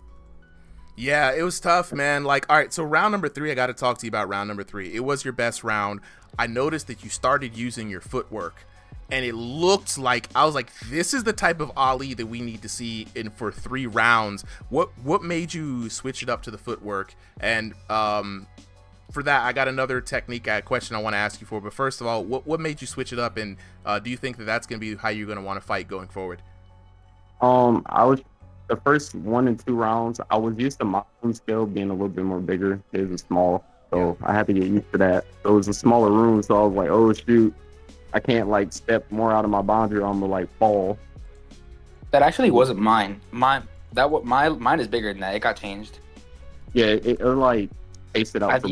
I've noticed that a couple of times. The room scale will change, like depending on the fighter. So it does what it does, and obviously that's a disadvantage for a taller fighter like you. So obviously it was a good fight. You definitely, even though you caught me when I was getting cocky, so that was cool to see. You definitely played it well. At the end, you were playing a lot better, bro. I was actually trying to catch you, and it was really hard to catch you slipping because you were keeping up. So good job to you. But obviously, how V4 is, smaller fighters hard to fight against. But I saw you were getting inside my body. You actually caught me with a body KO, and that was cool. I was like, damn, that one as Lawrence is smaller. I'm gonna post that one on TikTok because that one was crazy. I slipped in and I like hooked you right in your body and you went down. Bro, what? Let's go. Yeah, that was good, bro. Hey, I mean, it's V4. It ain't perfect, but yeah, good job. That was an awesome fight. Absolutely. All right, so let's get ready for the next fight. Appreciate it, guys. Wonderful fight. Looking for Driftery versus Spooky. Can we have Driftery in the blue corner, Solly, Spooky in the red corner? Super. I just wanted to say an idea. Go ahead. They ever act. To thrill of the fight, if y'all hear this, if y'all add body shots and slow down the opponent or something, that'd be so cool. Yo, that's funny. Me and Super were low-key talking about that a while ago. We were talking about how we think body shots should like affect your gameplay. It should. I believe that body shots should affect your gameplay, and it should be a punishment that is similar to the payoffs in the long run that body shots add. Body shots chip away at your max stamina. It chips away at your ability to deliver hits. If you hit somebody in the liver, that's a devastating effect to your legs. So I would love for a liver shot to have a delayed, damage explosion, right? Or something that kind of like hits you. That part of the shot should be different specifically than the rest of the body. And I do like the ability of like body shots taking away at your maximum gray health ability, right? You get grayer quicker with body shots, something that pays off in the later rounds, so that Sir Too Quick says body shots already do a lot of damage. That's because people are probably hitting you in the solar plexus and the liver, because that's a 40% damage increase. So definitely guard the body in this game. So we're waiting right now for Driftery to start up, and I'm gonna lock in with the chat. Shout outs to everybody who's been locking in with us today through technical difficulties, through all this, right? So we definitely have the ranked Strongest Under the Headset, brought to you by Ringside VR. Normally we do a lot of exhibition matches from the community on this channel, but today we are trying to see who is the top fighters voted in from the community. And up next we're going to see 2 other outstanding fighters. But before we lock in, just want to check in with the chat. Said the game's a bit off, but it looked good. Appreciate the follow, act to action. And then Sir Too Quick with the body shots comment, you know what I'm saying? VBF VR boxing, just combos with work better and after an uppercut punch, Hey, look, the combos, you got to be very careful. VBF VR boxing, you already know. V4, keep the combos to 2 to 3 hits.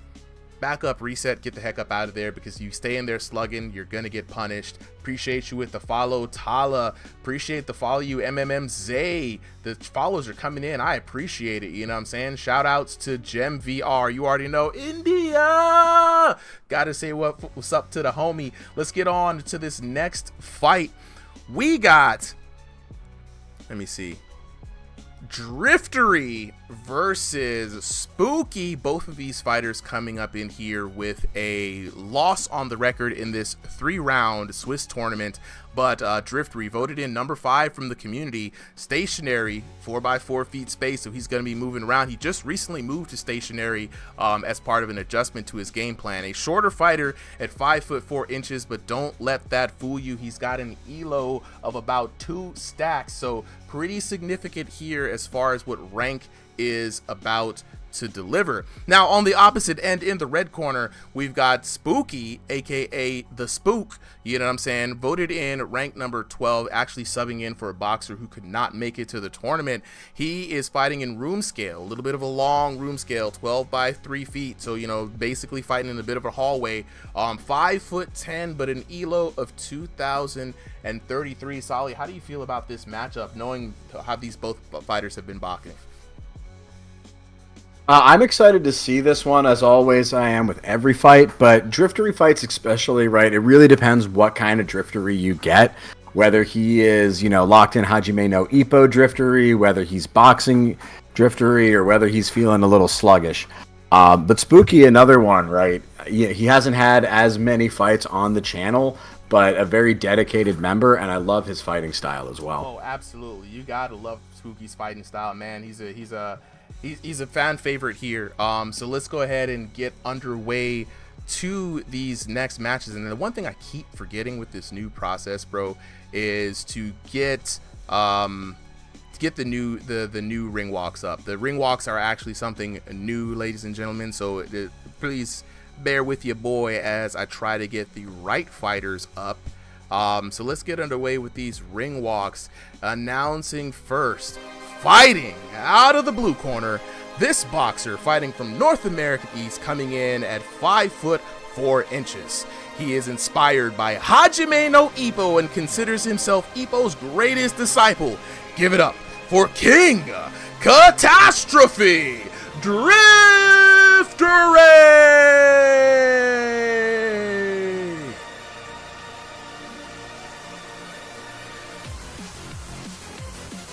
And his opponent, fighting out of the red corner, this VR boxer comes in at a staggering 5 foot 10 inches. He is known for being the master of all things scary. Give it up for the terrifying boxer, Spooky!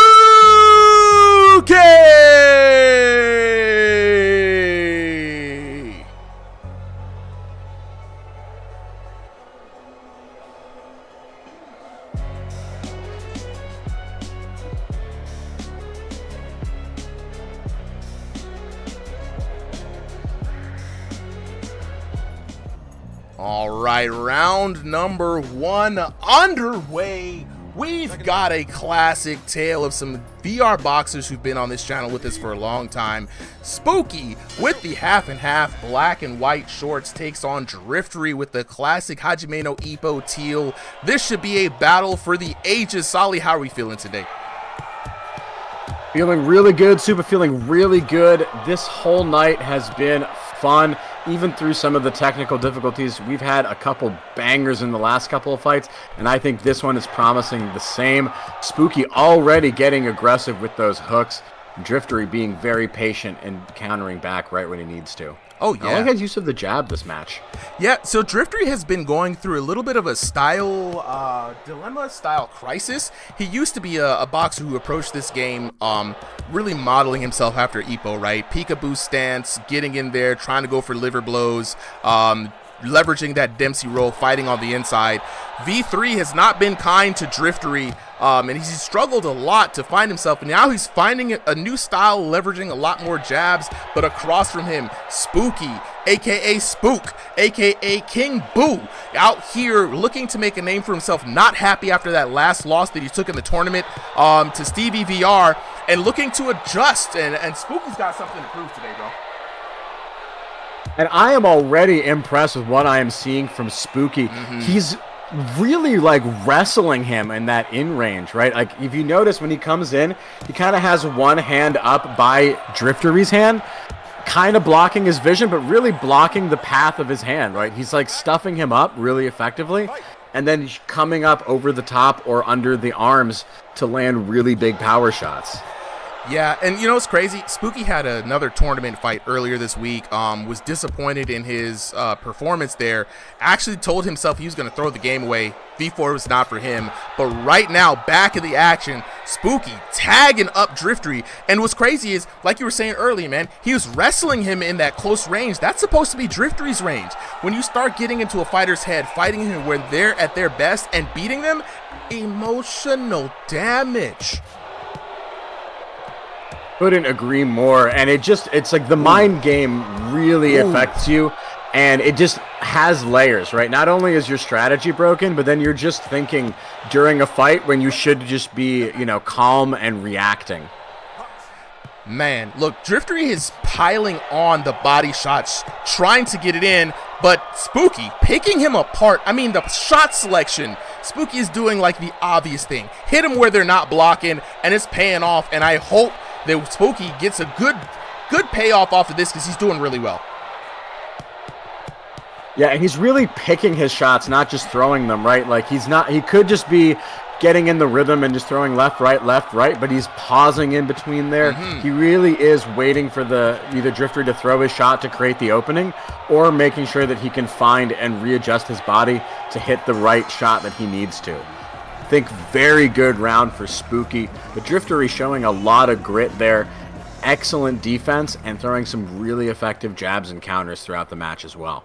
Oh, 100%. I mean, your boy Spooky, I think definitely looking at this, looks like he came out on top. We'll see how much power he had in those shots. Driftery was, however, laying it in thick to the body. Driftery known in V1 and V2 for his liver blows, and now he's got the solar plexus to work with. So if you're Spooky, you got to be careful about how much body shots you're giving up. Driftery now digging into the body. Maybe it'll pay off for him a little later on. Tough to say, but I would say based off of looks, Spooky definitely took that round for me.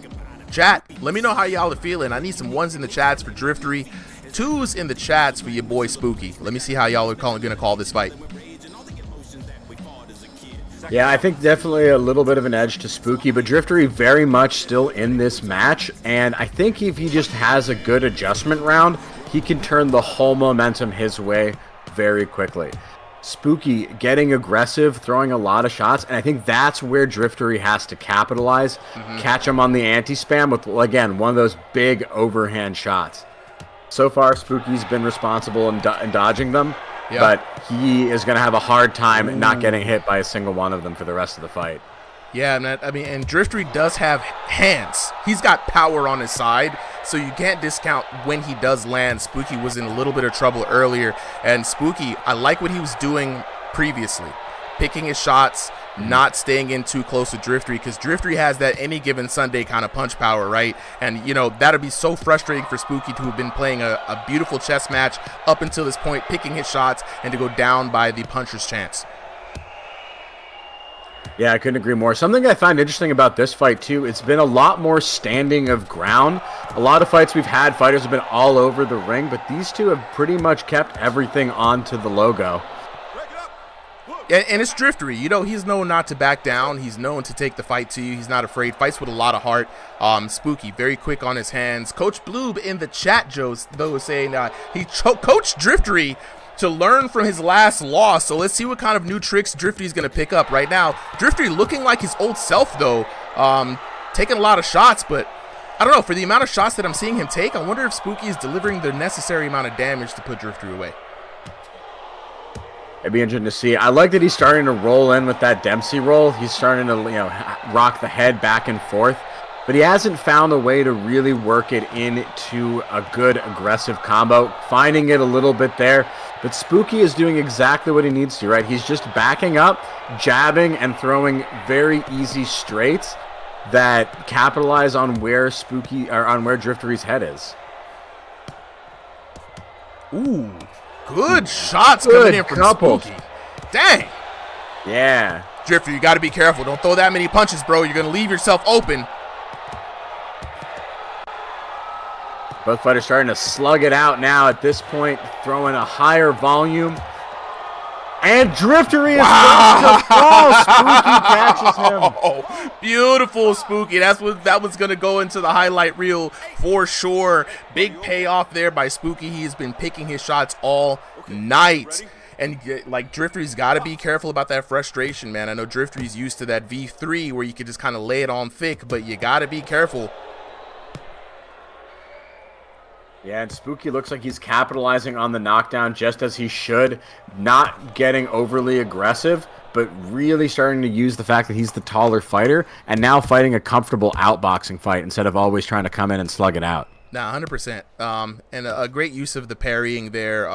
Your arms are now like stiff, strong, like you've been doing bicep curls for your whole life. You could definitely use your punches, your hands extended to really disrupt the opponent's punch pattern and really deny them from getting the damage they deserve. But Solly, beautiful round. We're in Spooky's corner there. This has been quite a turnaround for you, boy Spooky. Yeah, I really love to see the evolution in his game. What I really think is capitalizing it in this fight is the guard, not just by like holding and placing it in the right spots, but he's really interrupting and parrying punches in a way that's really good. And I want to like emphasize for other fighters, right? That is another good way to block if you don't like just keeping your hands up by your head. You can just kind of, interrupt the path of the opponent's punch, and it kind of stuffs them up. And so far, it's been working. Yeah, no, absolutely. Plus his really good shot selection. Spooky may not have the knockout power of some of our other boxes, but man, does this man know where to throw a punch. And look there, putting together a nice little combo. Started the round for Spooky in the white and black trunks. Driftery in the teal getting pieced up, and Spooky now going to work, scaring your boy Driftery into defense. And this is where Spooky wants to be. Spooky wants to be here, picking his shots left, right, left. It's coming down, raining down on your boy Driftery, and down goes Driftery. Beautiful combo from Spooky, basically putting in what he did in rounds 1 and 2, combining it into another gear here in round 3. Driftery in a very tight spot right now. Very tight spot indeed, Solly. Like it's something hard to surmount, and Driftery wants to come in, put together combinations. Wow, slick uppercut from Driftery. That's got to feel good. I was about to say, you want to put together combinations to come back. That's exactly what Driftery did. So what the hell do I know, bro? But man, you got to really be careful. He's exposing himself to the anti-spam system, and he's got to be careful. But Driftery, round number 3, if he can continue this kind of punishment on Spooky, he has a chance to bring it back. Yeah, and I really like what he did there. He went in with a quick combo and then guarded up and waited for Spooky to throw to counter, but Spooky not getting caught by the same trick twice. Says, I'm not getting that down. This is my match to win. Yeah, Spooky really Let's wants see to how Driftery responds. At this point, I think you need to go straight for the 3 knockdowns into a KO. It's hard. It's V4. Like, if you weren't able to put someone down in previous rounds, you got to know that, like, overextending yourself could just make it that you get knocked down by the counter hit, Like, so Driftery just has to stay calm, believe in his hands, keep fighting a good fight. The KO will come to you if it's for you. Yeah, and he already found one with the knockdown. I think that's what he needs to do. His shot selection, he needs to switch it up a little bit.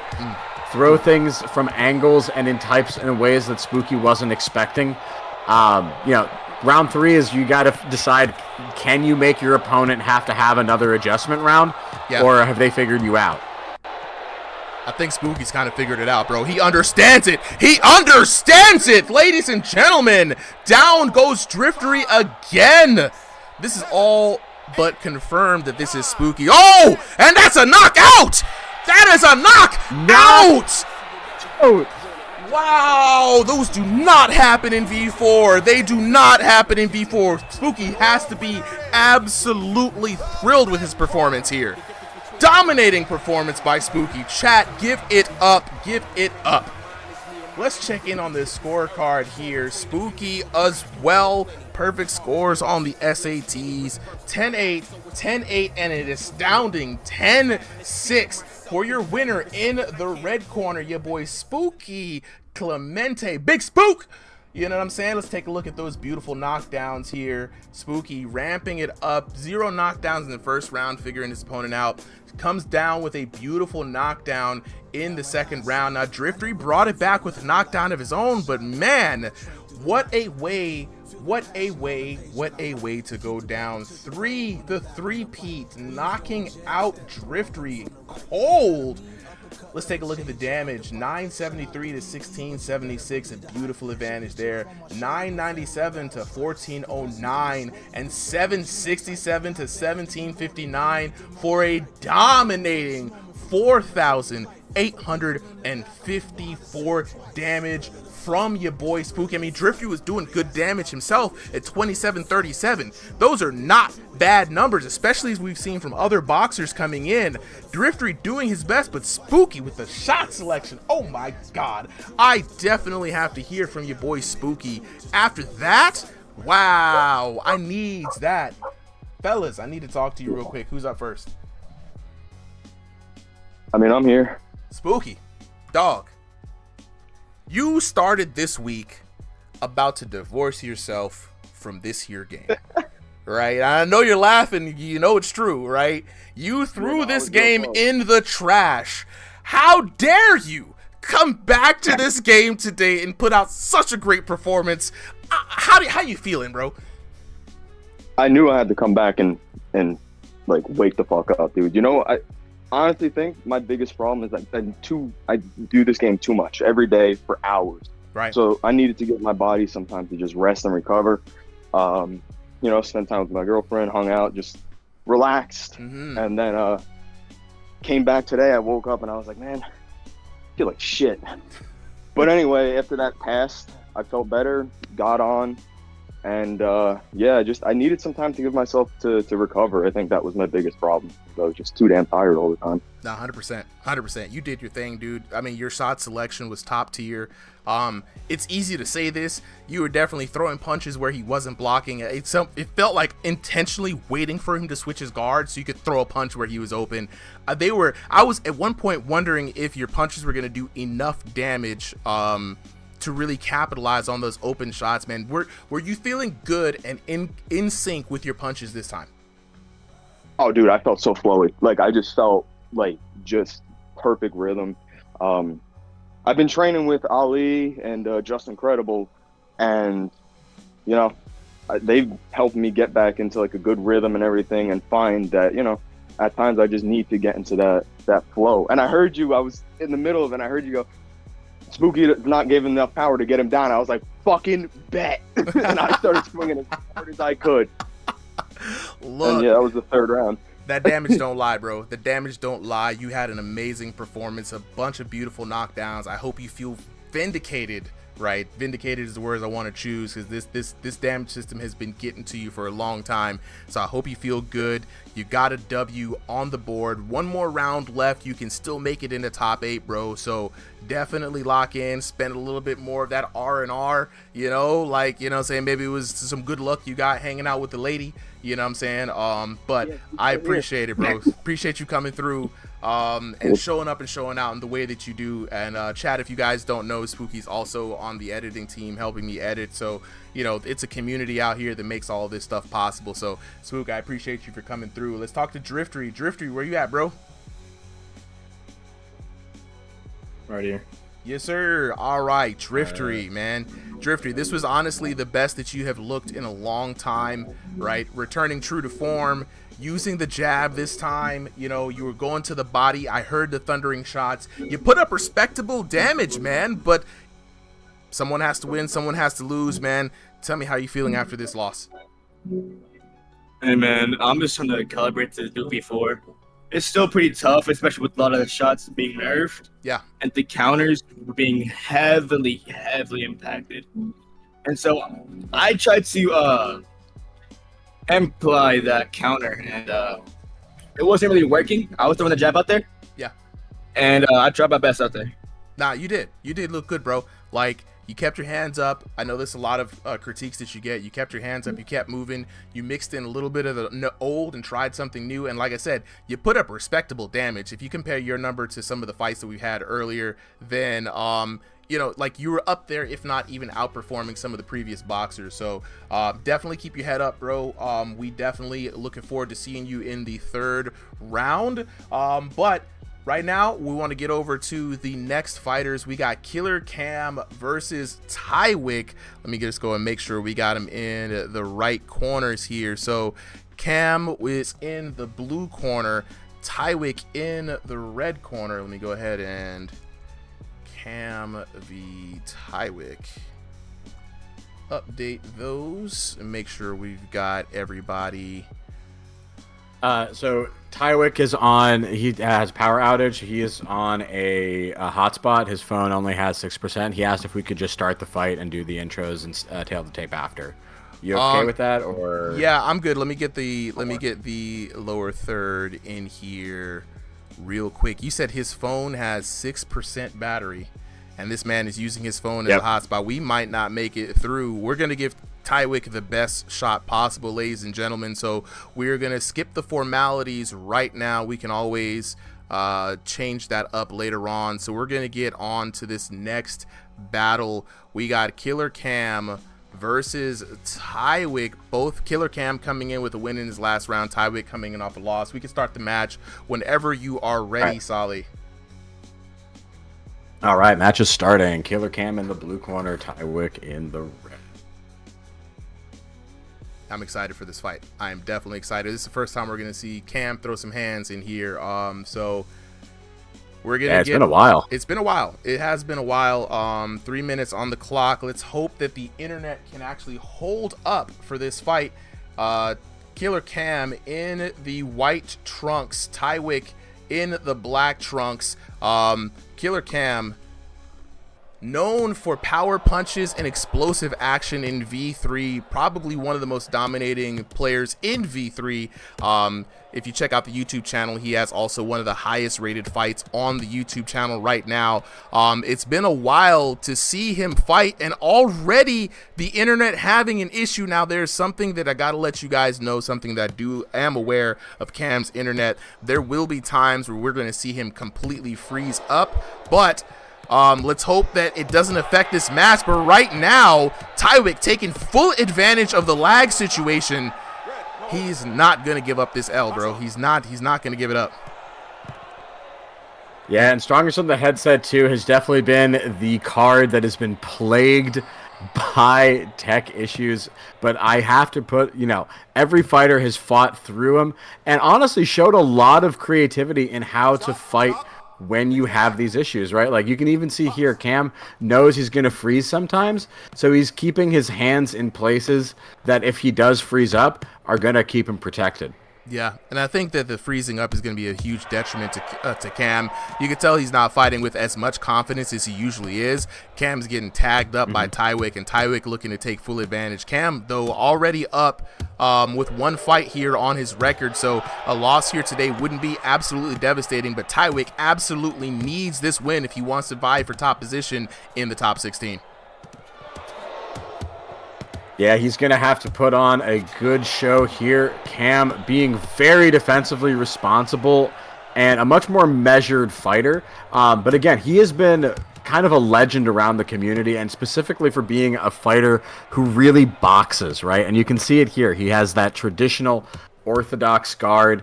It's up. He really works off of the jab, and he throws in very good punches with very good form. Yeah, I've seen Cam, though. I've seen Cam better than I've seen him here today. This is not looking like the Cam that I'm used to seeing. Tywick being the more active boxer here, and I don't know if it's due to the lag environment or what's going on, but looking to see if, despite the disadvantages, if Cam can pull off a win. He's definitely punching with his very particular style today, landing a couple of hits here on Tywick. Yeah, it almost looks like he's limited in one way or another. I'm not sure what is going on. Tywick doing a good job there. I guess trying to clinch up, but not exactly what he needs to be doing against a frozen fighter. Yeah, it's so interesting that I've seen... I'm wondering... Go ahead. What were you wondering? Yeah, I was gonna say, I'm wondering if Cam is actually freezing in both of their screens, or if something else is like going on and we're just seeing a difference in the spectator. Very interesting, bro. I do not know, you know what I'm saying, which one it is. I do know that when we were doing the media days, I did see the same freezing on Cam's computer, and so I had to edit his intro to make up for the skip. So it's definitely like a predictable, you know, constant little just hiccup in his internet, maybe some packet loss or something like that. But Tywick, I think taking that first round, chat, let me know if you agree with me on that one. And there you can see right there, Cam freezing already. So we need to start some donation links to help people get better internet. Chat, let me know if how y'all feel about that. Let's get that what's that Cricket Wireless GoFundMe going, you know what I mean?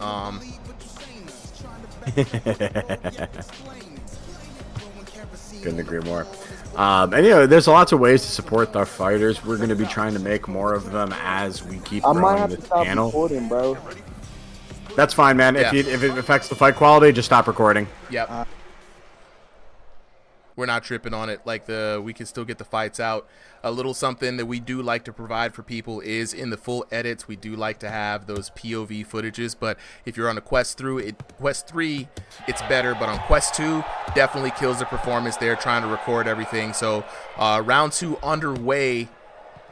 You know what I'm saying? Yeah, Driftery, yeah, you see the lag a lot, man. But right now, ooh, and there we go, another frozen. It's like watching Sub-Zero freeze his enemy, just completely like freeze frames. 100%. And so it's a little different. We might have to postpone POVs, which, you know, I know the fight fans out there on YouTube land are going to be not happy to hear about, but if it affects the performance, it affects the performance. And right now, we got to give the boxers their best chance to compete here in this tournament. Yeah, and it is something that is known by the developers, is any time that the Oculus menu or any Oculus app is open during the game, it affects performance pretty significantly, and in some cases making the game unplayable. So just as a tip for any players, if you're experiencing some of those issues, make sure your other apps are closed, because you don't want to freeze up in the middle of a fight, because unlike, you know, especially in ranked, not as much sportsmanship, and people will just beat you up while you're frozen. Yep. And VBF VR Boxing in the chat says, glitches suck, but it'll work out. Couldn't have said it better myself, bro. It is early access still in this game, and so we do have to kind of take a lot of those things into consideration. And like you said, Solly, the developers are aware of it, so it's definitely something that, ooh, God, just piecing this man up while he's frozen. I wonder what, like, Killer Cam's, like, perspective is when he's frozen. Is the world frozen for him? Yeah. Or if it, like, you know, he's going in a different world and then it just skips back like 3 seconds and he's like in the same spot he was. And what's crazy is with the freezes, you would think that Cam would be a lot more hurt in this fight. Tywick, while landing the shots, I mean, it is damage. You know, if they're over 20, they're gonna stick to him. Yeah, and I'm wondering if there's something that he is doing that triggers that that freeze, if it's like throwing too many punches at a certain time or anything like that. Because what always fascinates me is Tywick's reaction to it, right? Every time he freezes up, he usually goes into a guard. Yeah, like that, and he just tries to ram his way through the body. I don't know if that's just him doing that as a gag or if he's seeing something different than we are. Yeah, we're definitely I'm gonna be very interested in hearing from him after this fight. Glitches galore, lags, just king of the ping right now. Not strongest under the headset, king of the ping. It's gonna be crazy to see what the end of this scorecard is gonna look like in this fight. Yeah, there's honestly, if it was worth editing for the visuals, I would do it. But like, I gotta say, it'd be interesting to see just this, you know, fight from all three perspectives. It's okay, man. It happens. We'll just finish this out. We'll finish out this fight, or if you need to. It's like 200 right now, or 109, bro. I'm getting like little short bursts, bro, but I don't know why it's doing that. Nah, that's what we're seeing. You're basically having like a short burst, and then you're frozen for like a second, and then you move again. Yeah. Yeah, if I'm like, I'm not doing it on purpose, but I don't know. Like on my screen, I'm hitting them, so I don't know. It's gonna be interesting to see what the game says at the end of this, right? Because the damage, we don't know what the damage is being reported by the game. So this match is a little bit of a deceptive one to commentate on, and of course for the viewers to watch, because we just don't know. We just don't know what's going on. So we're gonna see what those cards say at the end of it.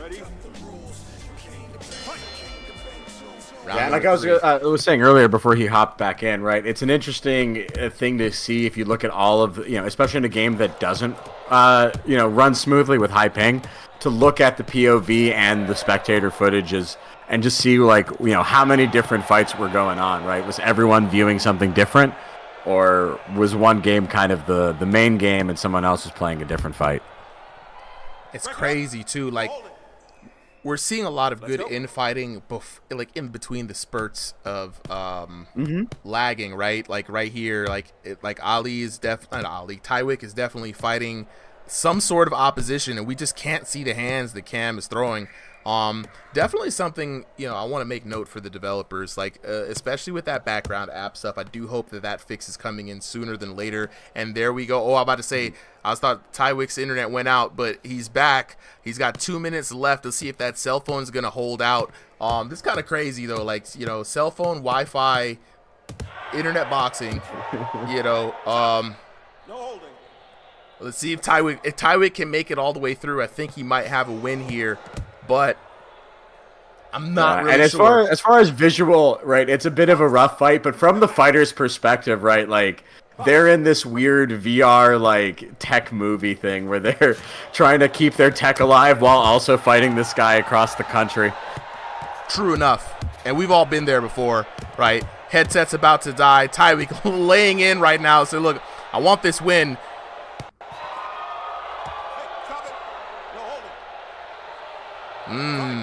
It's kind of rough. I'm not going to hold you. It's kind of rough.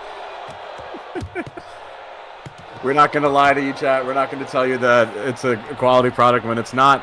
This has definitely been a tech, impacted fight. Even in the brief glimpses, though, when it does work, you can see these fighters are both very capable and, very interesting ideas of what they're trying to do. But, with this much issues going on, you can't even fight the way that you've been training. Yeah. Incredibly frustrating for not only the viewers but for the boxers themselves to go through this. And I feel for them. They're fighting for money. They're trying to put their name on the line here for the top rank. You want the fights to go as smoothly and it's as representative of skill as possible. So like I said, we're doing the best we can to bring you the best look of what this game has to offer. Glitches aside, it is in early access, so we just got to remember that. Last 15 seconds, man. It's going to be a close one. Who do you think's going to win, man? The ghost battle. I was just going to ask you that. Don't put it on me. I'm going to put my money. I'm putting my money on Tywick. I think just because that's what I've been seeing, right? I don't know what's going on during those freeze up moments, but I've just been seeing Tywick be a little bit more effective with landing punches, and a little more defensively responsible. And blue corner taking it. The ghost battle. Cam with the ghost hands. Yo, Boz in the chat saying, what the fuck? The emojis are flying. Let's look at what the scorecard says. Holy shit. Funny enough, 28-29, meaning they split that match. 10-9 to Cam, 9-10 in round 2, and then 10-9. I'm sorry, bro. I don't know, bro. I don't know what that was. Tywick, bro. I guess, bro. I don't know. I'm sorry, Tywick, bro. I can't do nothing about it, bro. I tried everything, bro. I had the door open. I had the Wi-Fi box moved, bro. I don't know. Look, man. Look, we gonna have to do it. He said he had the door. He said I'm gonna make sure all the waves get through. From what we saw in that fight, Tywick was laying down hands. I'm not sure what Tywick saw, right? Because you froze up and Tywick would be like, oh snap, I gotta fight. And I'm like, what's going on? This was an anime battle that our eyes and our power levels were just not high enough to see, to be honest with you, right? Yeah, look, Yeah, bro. I was congratulations on on my the dub. screen. It was moving smoothly on my screen, bro. And then I just see him like just stop moving. Yeah, it's and then like he just back up, and I be hitting him, and nothing will happen, bro. So yeah, That's- I don't know when my Wi-Fi decided to start being ass, bro, but I don't know. Also, Tywick Hey, is you on his cell phone. you won that too, with so. 6. Yeah, you won that with by 60 damage in the end, 1698 I mean, total. because I was getting some stuns 1636. in, but I think that's what, because on my screen I didn't get stunned that much. So on my screen I was stunning him a lot more. So I think that's what gave me the edge, bro, and the lag too. I think that's what gave me the edge too, bro. I mean, but not the ideal conditions at all, man. Congratulations to you though on the dub. You go away up 2-0 with a record right now going into the third round, so that's pretty good. I think, you know, depending on who you get matched up with next, we're gonna definitely see who's gonna be battling out for that #1 spot. But Tywick, bro, I gotta holla at you. You were on the cell phone, internet, you know what I'm saying, literally cricket wireless mode. And the phone made it through, but at what cost? You know, Tywick, let me see if we can chat to him. If his phone has made it through to the conversational part, bro, tell me what happened in that fight. What were you seeing throughout? Nah, all the lag? GG's, bro. I was lagging, bro. I had a feeling it was gonna lag, and then start lagging crazy. Sometimes it'll be smooth a little bit. Like for a little bit, it'll be smooth. Then it will lag, and so every time it lag, I just had to grab on him. And so that's why I was grabbing onto you so much and like doing all them clinches every time I was lagged, so I wouldn't get hit while I'm lagging. Nah, that's what was going on. So we knew we could see when Cam froze up, and then we would see you either get some shots in or go for a clinch, and the clinch wasn't working. Funnily enough, right? So this is what I was talking about, people, earlier. When there's lag, you can literally try to run into somebody, and they're really not there as far as where the game is concerned. But I mean, dog, it was a good fight nonetheless. It was a ghost battle. None of our power levels were high enough to see the actual punches thrown, but the damage was there, and it was razor thin margins, 1698 to 1636, so just literally like 60 points of damage roughly that decided the winner. So keep your head up, bro. Hopefully we get all of these internet things fixed up for the next round. We still have one more round to determine who gets into the top 8, and no matter where you place in here, you're still going to be top 16 when the challenge round starts. So definitely kudos to both of you guys. VR Boxing says he definitely wants to see a rematch. Who knows, we may see that rematch coming up once the ranked matches start, you know what I'm saying? So Yes sir. Solly, do we have anybody left for fighting for tonight? No, I think the only other one was supposed to be Hitman versus Carl, and I don't see either of them here and haven't heard from either of them. So I think that is it for tonight. Otherwise, let's see. Hitman said he was on the way home. Let me see if has he DM'd me. No, he has not. And the thing is, we moved this fight back specifically for him and Carl, knowing that they were going to be the last ones in. So let me go ahead and give, if anybody can, I mean, Hitman is in the chat, bro. He's there. Oh, Hitman's here. All right, so Hitman is here ready for his fight, but we don't see Carl. And so what that is going to mean is that Carl did not make it to his match, and therefore will receive an L in this fight. So let's take a look at the... Go ahead and mute Hitman there for a second, bro. So let me go back and check what we had for today. So we had, let me duplicate these layers. We had Stevie taking on Tynado, and actually let me just go ahead and jump in with the chat so y'all can see me kind of moving and grooving to this. Now I do apologize, this graphic is missing some fighters, but I just want to make it known here as I go through what happened today.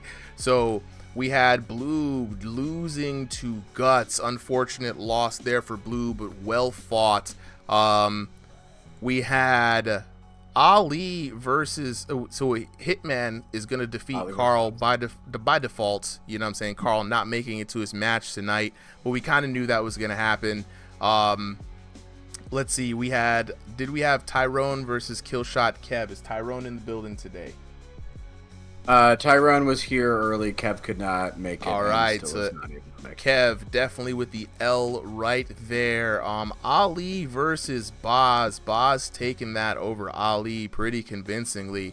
And then we had some other ones here. So we had Killer Cam, and I do have to just type this out now because you know, I have messed up the graphic, y'all. So please bear with your boy as I jump in here.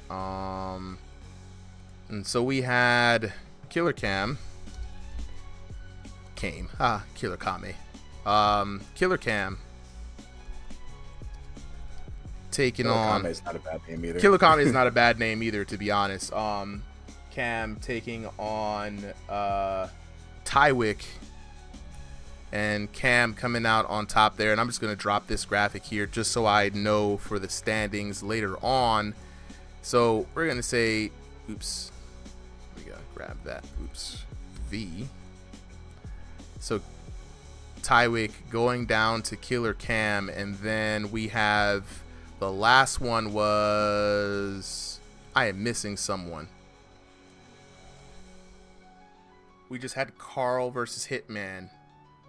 Who else fought tonight? Okay, so who fought tonight? We had Guts versus Bloob, Stevie versus Tynado, Boz versus Ali, Cam versus Tywick, Yogi versus Anti-Cheat, and Driftery versus Spooky. Driftery versus Spooky. That was the one that was not on here. So we got Driftery taking on Spooky. Spooky coming away with the dub on that one. Big shout outs to Spook.